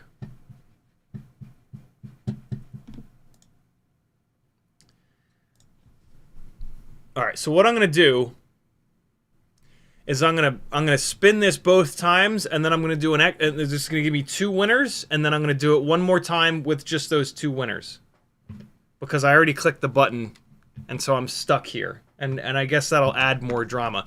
So this would have been the 3-inch giveaway. So we're gonna see who wins this, and then they're gonna have a 50% chance. Let's see who it be. Weebly Zotek is off on the right there. What if he wins? P. Richard Scott's off on the left.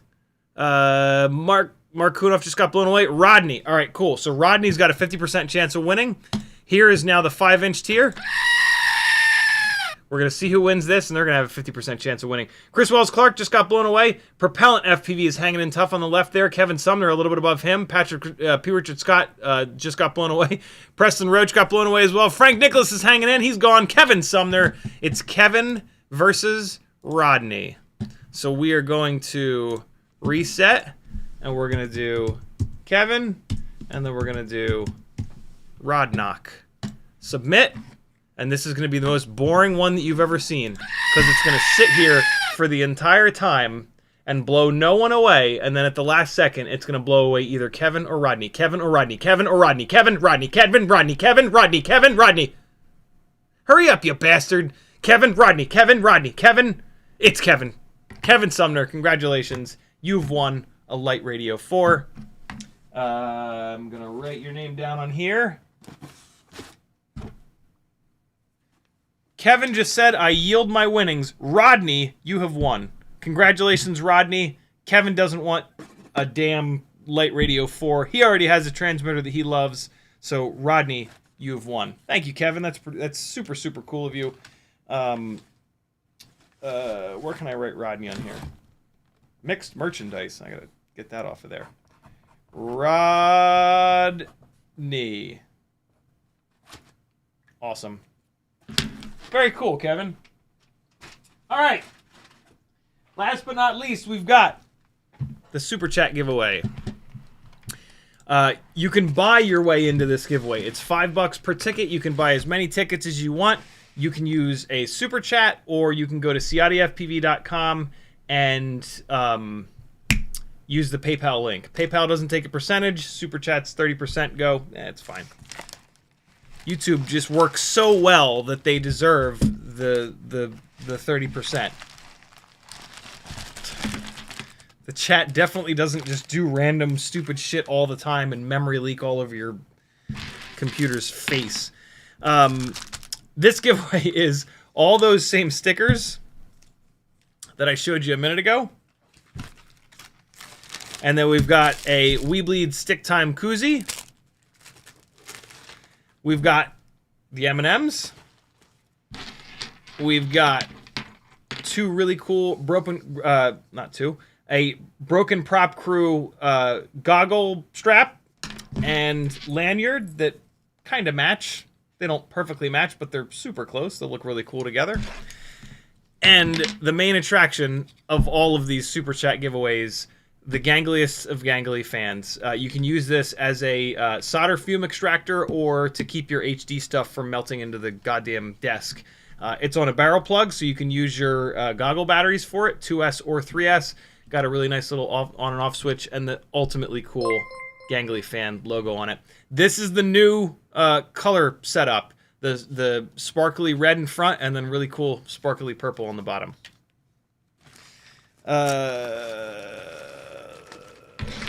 That is your Super Chat giveaway. $5 a ticket. Buy as many as you'd like. Buy them for each other if you want.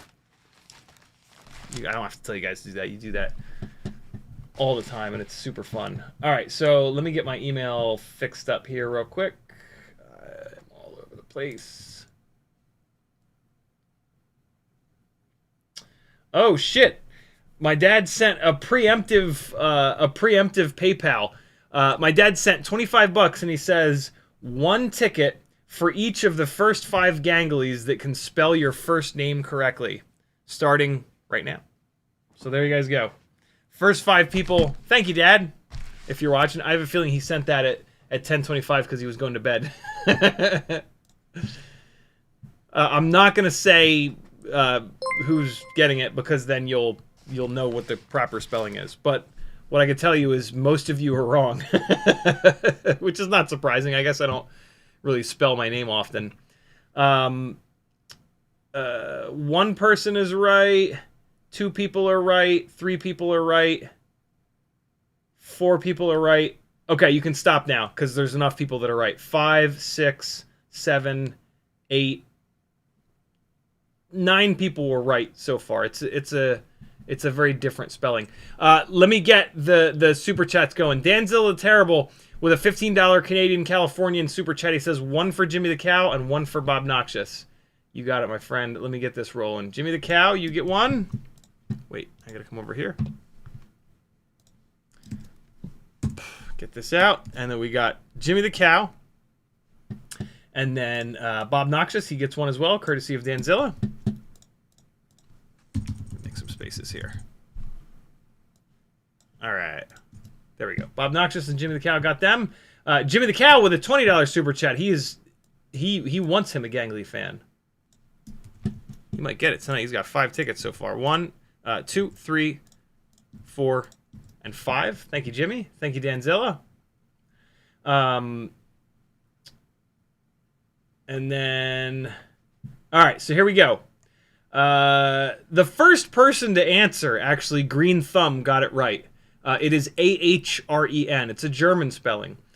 So Green Thumb, you were the first one. Here is your free ticket, courtesy of my dad.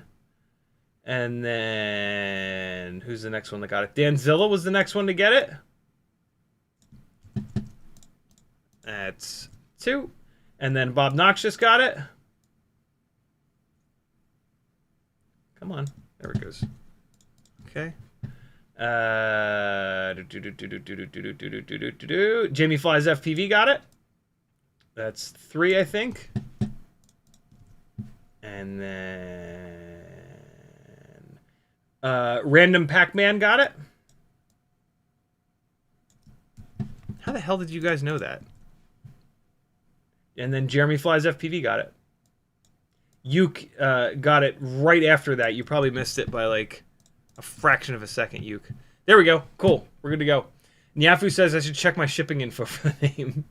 Yeah, that's true. If I've ever... Does it show up on the labels? I know CiottiFPV is on there. Yeah, no, it is on there. That's right. Yeah, so I guess any of you guys that have received a package from me, that might be how you know. B. Kirk says, I want to buy a Gangly fan. It is on Etsy. It is not. This is the only way to get the Gangly fan. As per the creator and manufacturer of the Gangly fan, he specifically said, like, this is for the 4th giveaway to, you know, hype that shit up. That's how you do it. You got to create demand.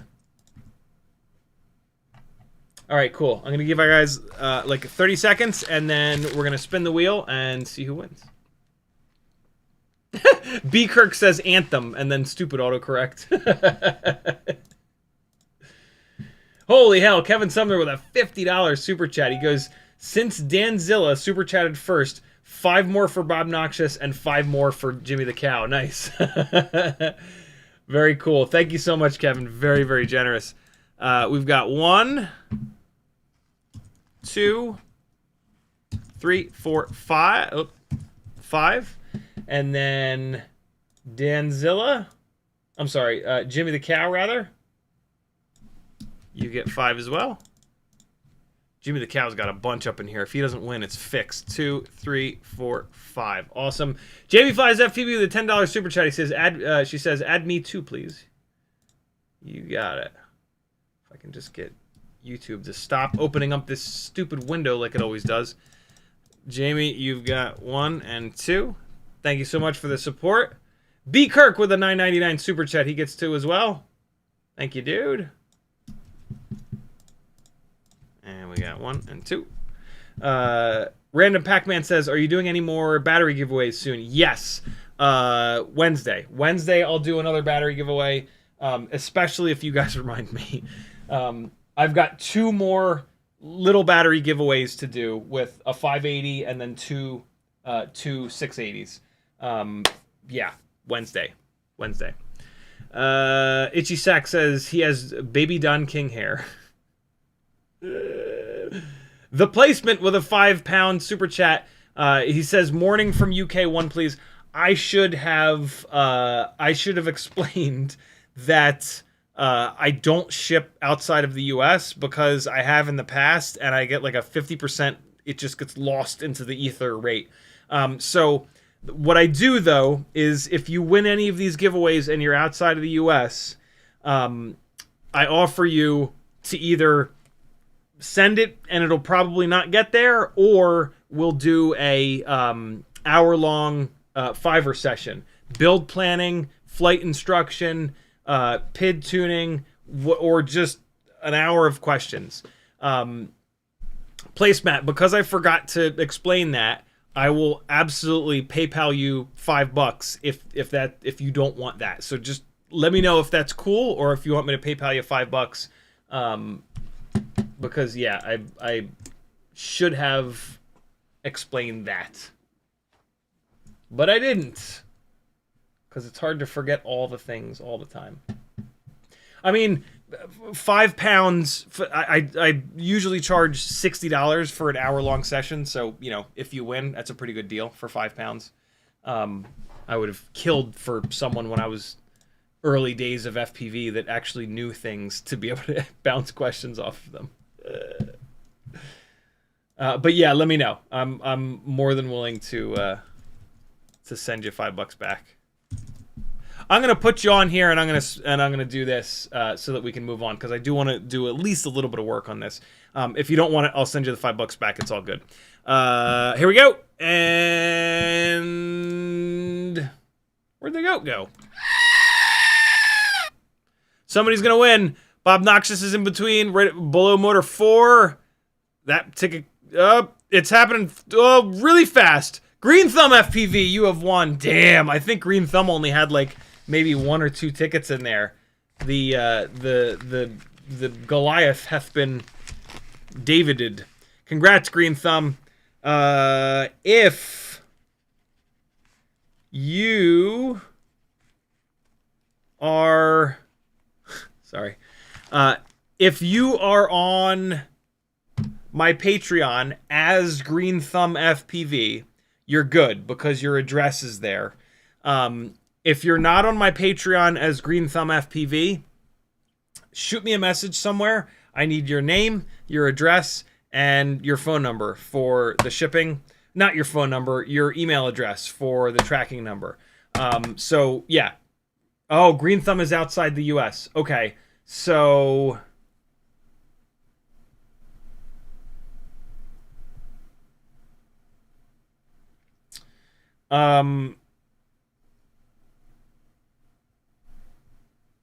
let's spin it again. Green Thumb, hit me up and we'll do a 5er session. We'll do a 5er session, but like since I have this all packed up and ready to go, I'm gonna spin the thing again. Let's do that. And so I need to hit wait, I need to hit play again, and that'll take yeah. So I'm gonna hit play again, and all right, cool. Here we go again.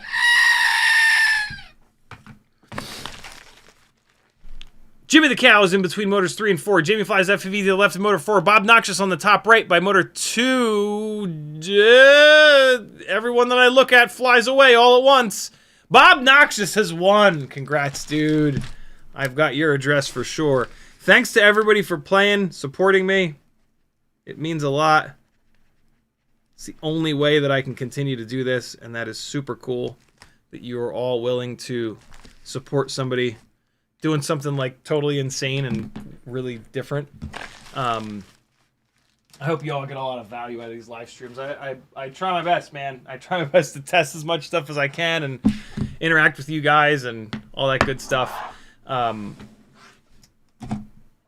Let's do some 2G4ing. So, yeah, this 2G4 AIO has been through absolute hell and back. And the fact that it died, it totally deserved it. It totally deserved to die. It's just absurd that it lasted as long as it did. Let me make sure I'm caught up on the chat. Angular FPV says, I'll send you the X geometry. It's a scalable polygon. Okay, cool. I hope I can open it. I don't have any 3D software.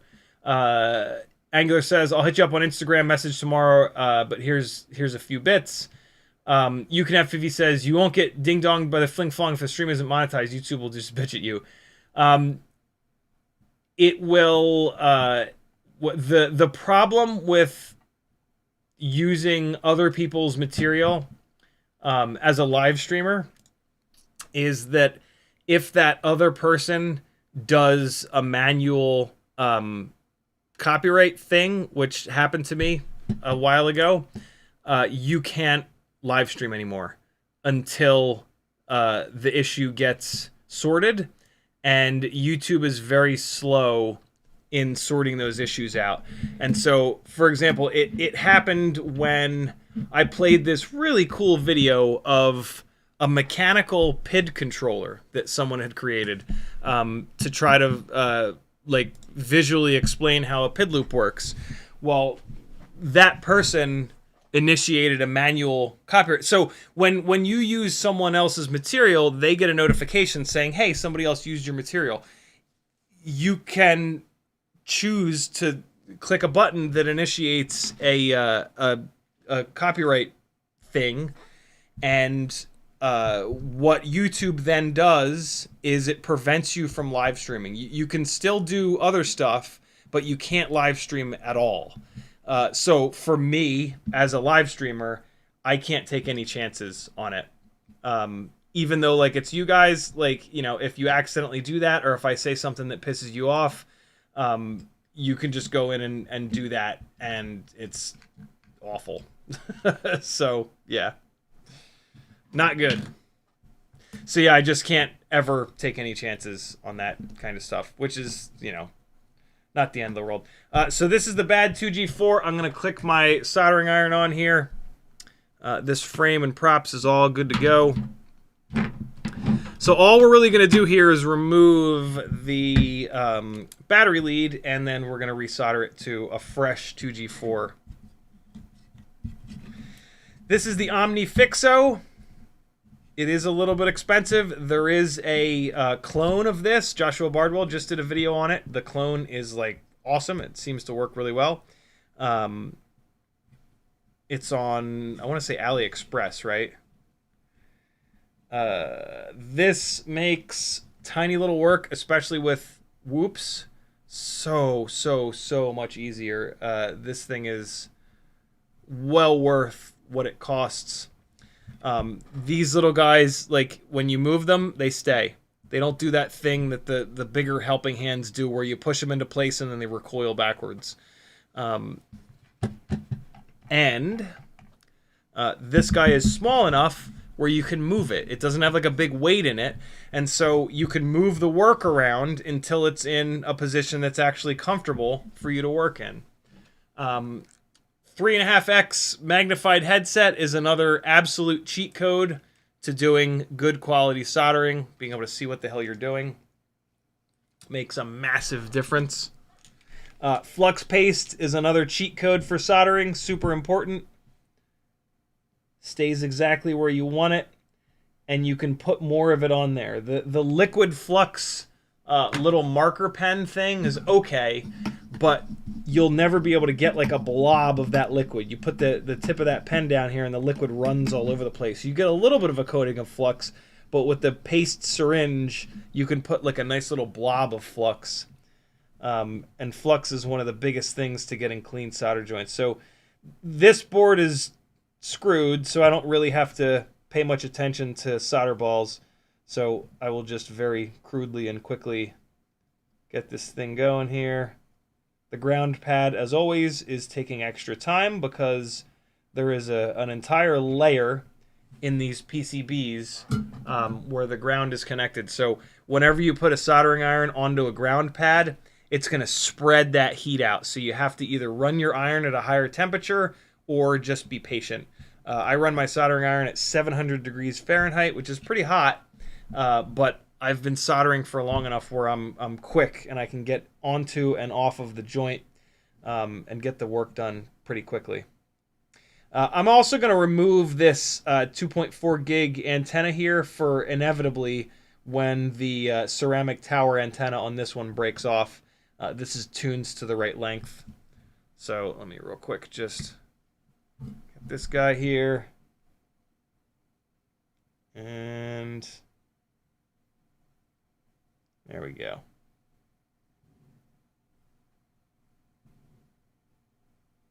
There was a little blob of E6000 there, which is now on the tip of the soldering iron, which is kind of gross. Let's get that off of there. Yuke says, I hate the shit solder Beta FPV uses. Had a hell of a time getting ground to come off my destroyed BT 2.0 cable to put a new one on. It's not just Beta FPV, man. It's every single, like, you know, every single manufacturing situation. They're using non-leaded solder so that they don't die. And yeah, the lead or lead-free solder, I should say, it just sucks to work with. I could technically take some of these. I could take these motor plugs off here, but I'm not gonna. It's a sad, dude. It's a 2G4. It's a V1 2G4. Oh my god, what am I putting in here? This is a V3.3. Yeah, this is an old 2G4, man. V1. This is from forever ago. I feel so bad, but like it's broken. Like the VTX just is not working anymore. Sad.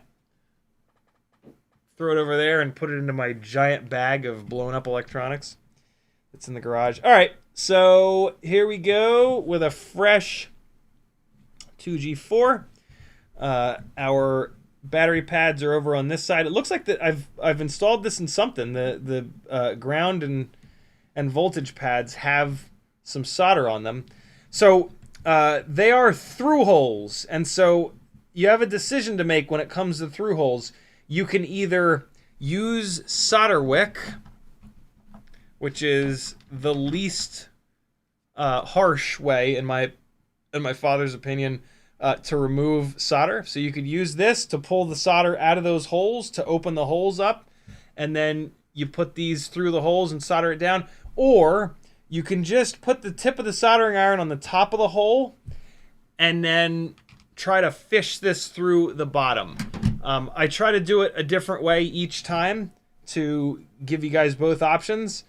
This time I'm just going to go the kind of quick route and not use the... I think last time I used the solder wick to empty the holes out. So the way you want to do this is to stand the board up vertical like this, so that you can bring the tip of the soldering iron in here, and then bring your head. So you're gonna put your head on this side to bring the tip of the soldering iron in, and then with a through hole, what you're gonna try to do is like notch the tip of the soldering iron into the hole, so that you can then move your head from this side onto this side, so that you can see what you're doing, because you're trying to push these guys into the through hole, which is covered with solder. So you want to get this into a position where you can comfortably bring the soldering iron in. This is not good. The holes are on this side. I need the holes to be towards me. So let me do this. I'm going to release it here. I'm going to rotate it 90 degrees. And I think that'll accomplish what I'm trying to accomplish here. Let's see.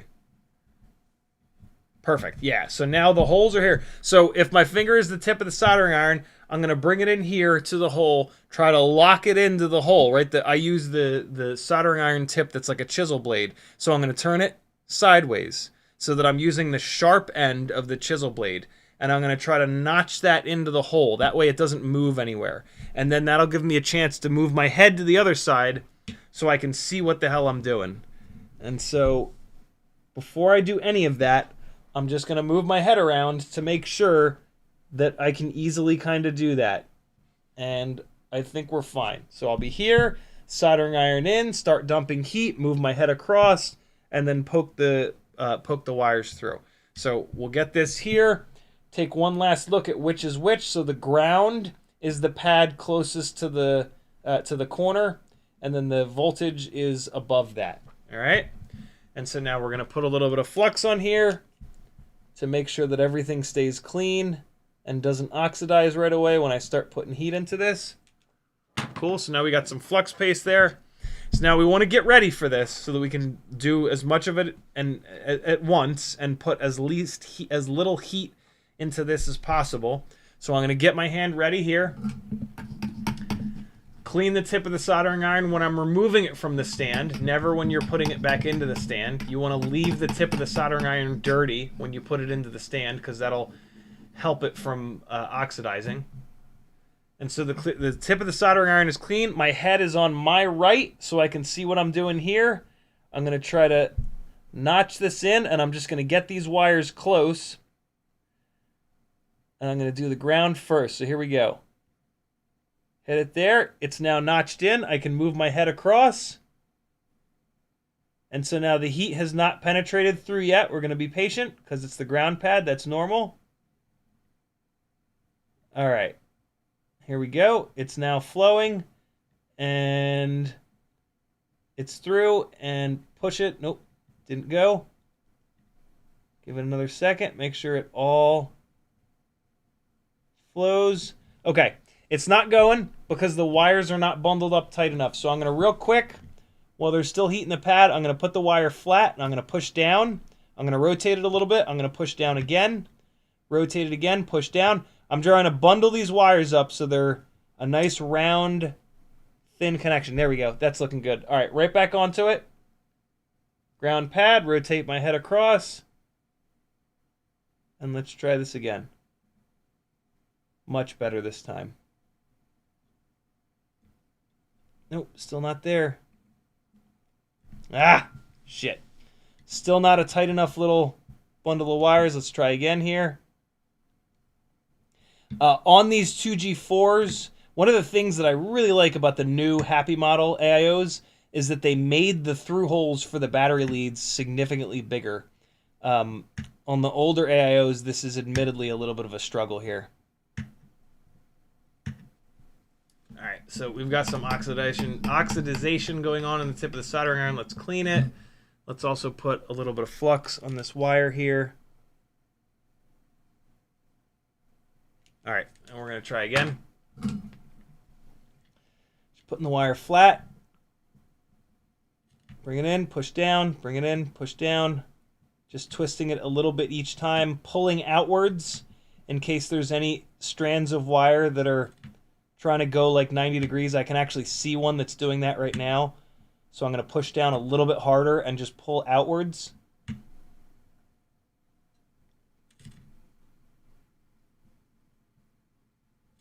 Come on. And you'll see when you push too hard and you flatten it out, that's not what you want. You got to go back in there. Ooh, that's it. I think that should be good. All right, let's try one more time. Get it in there.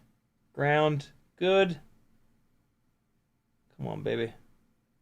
Get in there.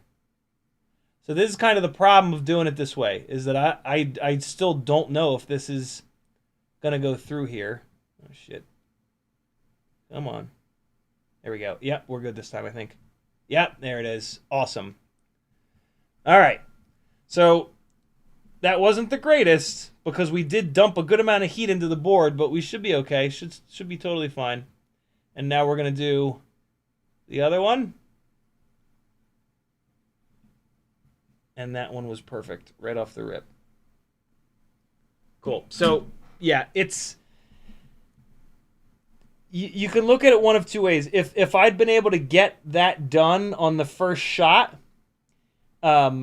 which is kind of my fault because I didn't look at that bundle of wires quite close enough, because I just sort of assumed that since I removed it from another board, it would be the wire bundle would be tight enough to go through the same board. If I'd gotten it on the first shot, that would have been the least amount of heat possible to put into this guy, right? If I clear the holes out, I got to put heat into this with the braid, and then I've got to heat it back up again.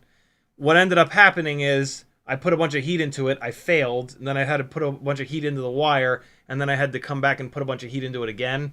So, on one hand, it sort of came out in the wash, but on the other hand, yeah, I did put a little bit more heat into this. You just, you want to put as little heat into these sensitive, shittily made, by the lowest bidder electronics as possible. But we got it done. That's all that matters. And now it's just a bunch of plugging shit in. We're going to check our work to make sure that these aren't bridged together. When you use through holes, you always want to look down the bottom where the insulation hopefully butts right up against the AIO. Make sure there's not any like individual strands of wire going from one pad to the other. But in this case, it looks good.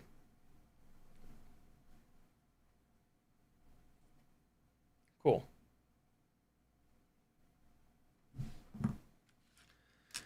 Hey, I can actually turn the soldering iron off now. What time is it? 12:05. Well, it's pretty boring watching me just screw things in, but that's what it'll look like when it's done. Yay! Ultimate Freestyle Whoop will be back together on the Happy Model motors, and then we can finish that test that I've had sitting in a tab here, where we were taking a look at the difference between the newbie drone 0702 30,000s and the tiny whoops. These results may have been skewed by that 2G4 literally dying. It died right here. And so these two batteries might not have been a great representation of it. I have a feeling they were. I have a feeling that this was totally fine, but we'll find out for sure. We'll do that on Wednesday, as well as something else. Maybe we'll do that 75mm 1S build on Wednesday. And we'll build one of those Matrix AIOs, right? We got to check out the Matrix AIO a little bit on the bind and fly that they sent. But it'll be nice to actually build one to see how it builds out. Although it's plugging a bunch of wires in. I won't even have to solder the battery connector on because I'll just stick with the 180 degree BT 2.0 that's on there. So it'll just be me screwing things together. But we'll do some fun stuff on Wednesday. Let me get caught up on chat and then we can all get some goddamn sleep. B. Kirk says, I got a clone from Allie that was identical. Identical, really? Oh my god. The clone that Joshua had on it looked significantly different, but it accomplished the same thing. YouTube did the things in chat. He says, CiottiFPV, what's the difference between each version of 2G4? Is there a Holy Grail version? I actually don't know the answer to that. I do know that at some point in the 2G4's history, they moved to OpenVTX, but like, I don't know, OpenVTX is not like, it's like, who cares? Yeah, I don't know. I didn't even realize that there were 3.3 versions of it, apparently. But yeah, no, I've used 2G4s of all different versions, and they've all been basically the same. I've never really noticed a difference. I'm sure there is a difference, or they wouldn't have changed the version numbers, but yeah, it's I don't think it really matters. Not that you can get many of them anymore, right? Like, Weebleed has them, and I think there's maybe one other place that has them. So, like, if you can get a hold of one, consider yourself pretty lucky. Although, the Beta FPV Matrix, the new AIO, may very well be a replacement, a true replacement for the 2G4. It's got 12 amp FETs, so in theory you'll never blow the FETs up. In theory, they've solved the durability problem by removing that front mounting point. You can get it with motor plugs. It even has a camera plug. It's the stupid little camera plug, but the stupid little camera plug is plug and play for the CO3, which is kind of nice. The 2G4 has the JST 1.25 camera plug. I'm sorry, 1.0 camera plug, which not many cameras use. The RunCam Nano 3 uses it, sure, but those are hard to find. You can't get that camera with a plug on it. You can only get it bare wires at this point. Although, wait, I think I have some with the camera plugs on my Etsy store now, don't I? I meant to tell you guys this. Yeah, I do. I've got a bunch of RunCam Nano 3s up here. A bunch, I think there's 5 with the JST 1.0 plug on them, and I think there's 3 that are bare wire. These are all the currently available RunCam Nano 3s, which you can get from GetFPV. It's actually called the Emax Nanohawk camera. So this is just that. But I went through the trouble of putting a bunch of JST 1.0s on some of them. The bare wire version here is exactly what you would get from GetFPV. It's the Nanohawk camera. I got a whole bunch of these from somebody when I was trying to... There's multiple versions of the RunCam Nano 3, and I ended up with a whole bunch of them. And so, yeah, there you go. So, yeah, the new Beta FPV Matrix, we might not need to be so insane about getting our hands on 2G4s because of the Beta FPV Matrix AIO. That being said, the 2G4 is a thick, strong AIO that we know is stupidly durable. We don't know if this new Matrix is durable yet. And with that front mounting point removed, we saw on yesterday's stream that on the pitch axis the AIO does move a little bit. The pitch axis is noticeably more noisy than the roll axis. And so the 2G4 will not do that. The 2G4 is going to connect all 4 mounting points. And so, not that we would ever know it because it doesn't have black box, but it should be quieter.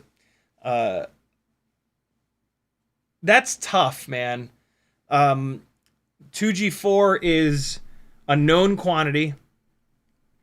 But it doesn't have black box, and it only has 5 amp FETs.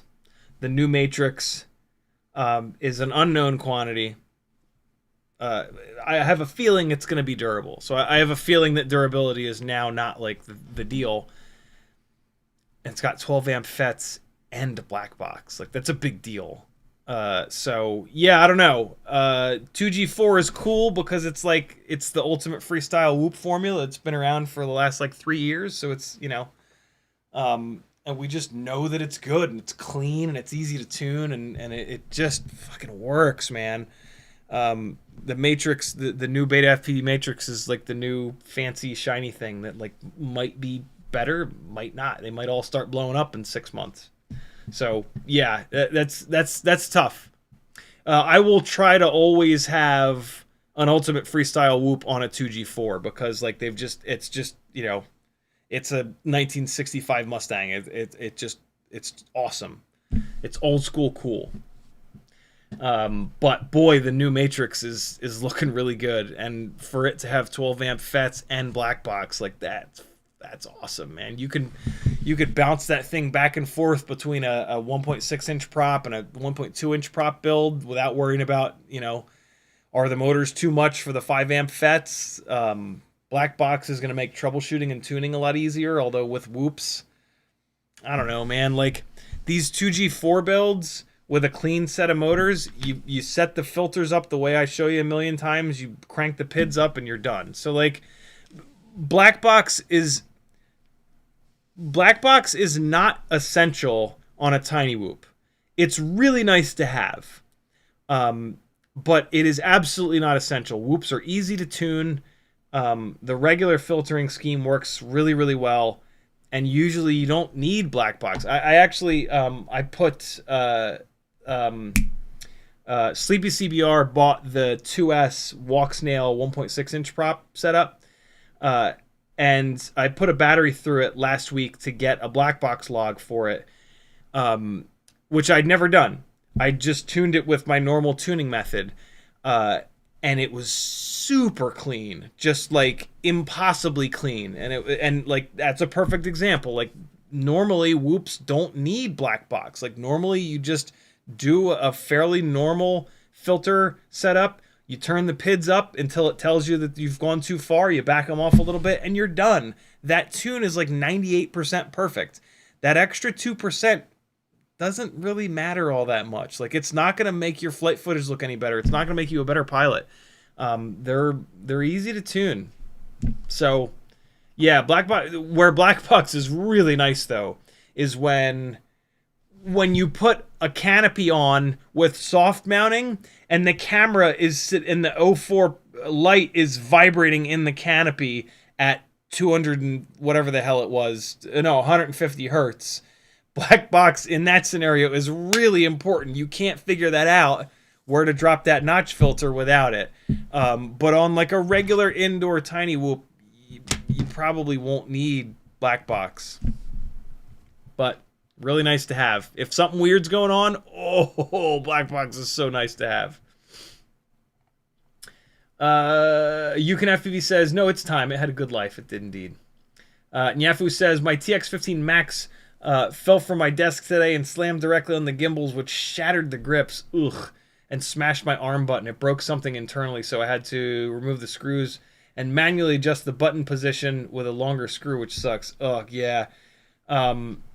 Transmitters falling on the ground is a big fucking problem. Like, yeah. Do whatever you have to do to never have your transmitter fall to the ground. It's really hard on them. For me, one of the things that it's carpeted down here, but the spot that I always put my transmitter is in the middle of the desk surface. Like, I never put the transmitter on the front of the desk surface. When I'm out flying, if I put it down, if it's, I try to keep it attached to the lanyard around my neck like all the time, but if I ever put it down, I put it on the ground where nobody is going to step on it, or I put it on the back deck of my car, but forward, like always forward, never ever ever on the edge of anything. That's a big deal. I've never had it. I've never dropped a well, no, I did. I was walking to retrieve at some point, and I slipped on the mud because there was a hill. I was up here, and I slipped on the mud, and but like I slipped, and it was lanyarded to me, and like, you know, when you slip, like you move your arms in a way that you catch your balance. Well, when that happened, I smashed it into something, and it cracked it's still cracked, actually. It cracked the screen on the bottom. But I've never had one fall to the ground. After seeing that happen to a couple people and the transmitters take a beating, I was like, okay, don't ever want that to happen to me. You can have FPV dumped a ton of heat into his, but unfortunately, but it was fine. Yuke says, if the matrix is durable enough, I'm switching all my 2G4s to it. Fits in the frame way easier and cleaner. Fair enough. Yeah, it doesn't have that camera plug off on the side. Nyafu says the 2G4 is like the MPU 6000. It's old, outdated, and slower than the other options, but it has a certain magic to it. It's a good way to put it. Last comment of the live stream by Nyafu. Flight test 2205 motor in my FP box, and dang, I'm getting some crazy nostalgia. Yeah, flight test stuff always has that nostalgia to it. Thanks for hanging, friends. I will see you on Wednesday at 10 o'clock. CiottiFPV.com to support me. Be good. Here's me flying some more 2S. No, 1S. More 1. No. 2S 1.6 inch prop 0802. This guy, which is for sale. Love you, bye. Oh, wait, no. I got the rest of the flight file from the beginning of the live stream still up. There we go. Look at that.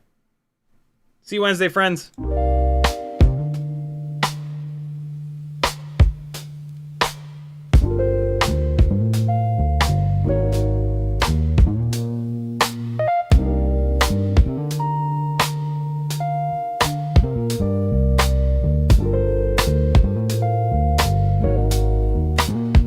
Yeah. Out in the yard where the grass grows wild, CiottiFPV's goggles locked, grinning like a child. Teddy Spaghetti's fur flies and jet wash dreams, yeah.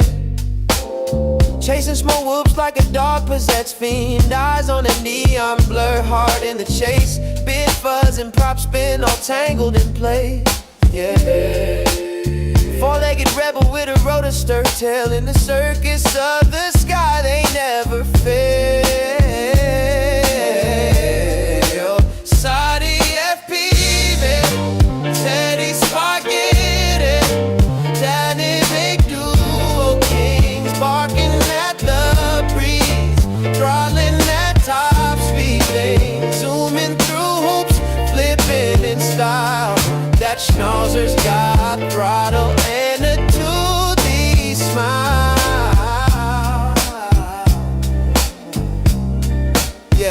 Yeah. Shotties on sticks, Teddy's on paws. Side by side legends breaking all the laws. Through the kitchen over couch scale terrain. Backyard mayhem in their flight domain. No ground too sacred, no loop too tight. Fuzz fuel fury ignites the night. When pilot and pup lock eyes on the prize, every whoop they conquer is a fresh cut surprise. Yeah. Yo, Shotty behind the sticks, Teddy's leading the pack. Prop guard missiles unleashed, never looking back. No leash, no map, just freestyle. Mike Day on the dog drone streets every day and night. Said whoops, hitting low, gotta nail the dive. Teddy push throttle up, feel the beast come alive. I see the neon arc, got the sticks locked in, Teddy. Yeah, let's rip this loop, ride the roar of the wind, Teddy. Yep. Yeah, CiottiFPV, Teddy Spaghetti, diamond and duo kings.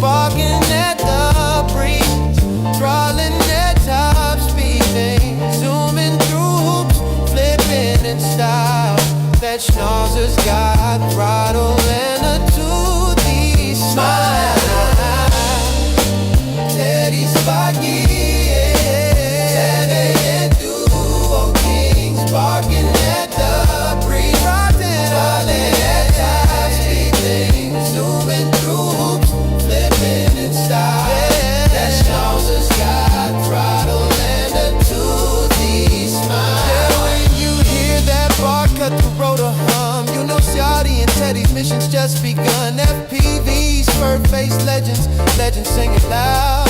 Yeah, Teddy, Spaghetti, and CiottiFPV always proud.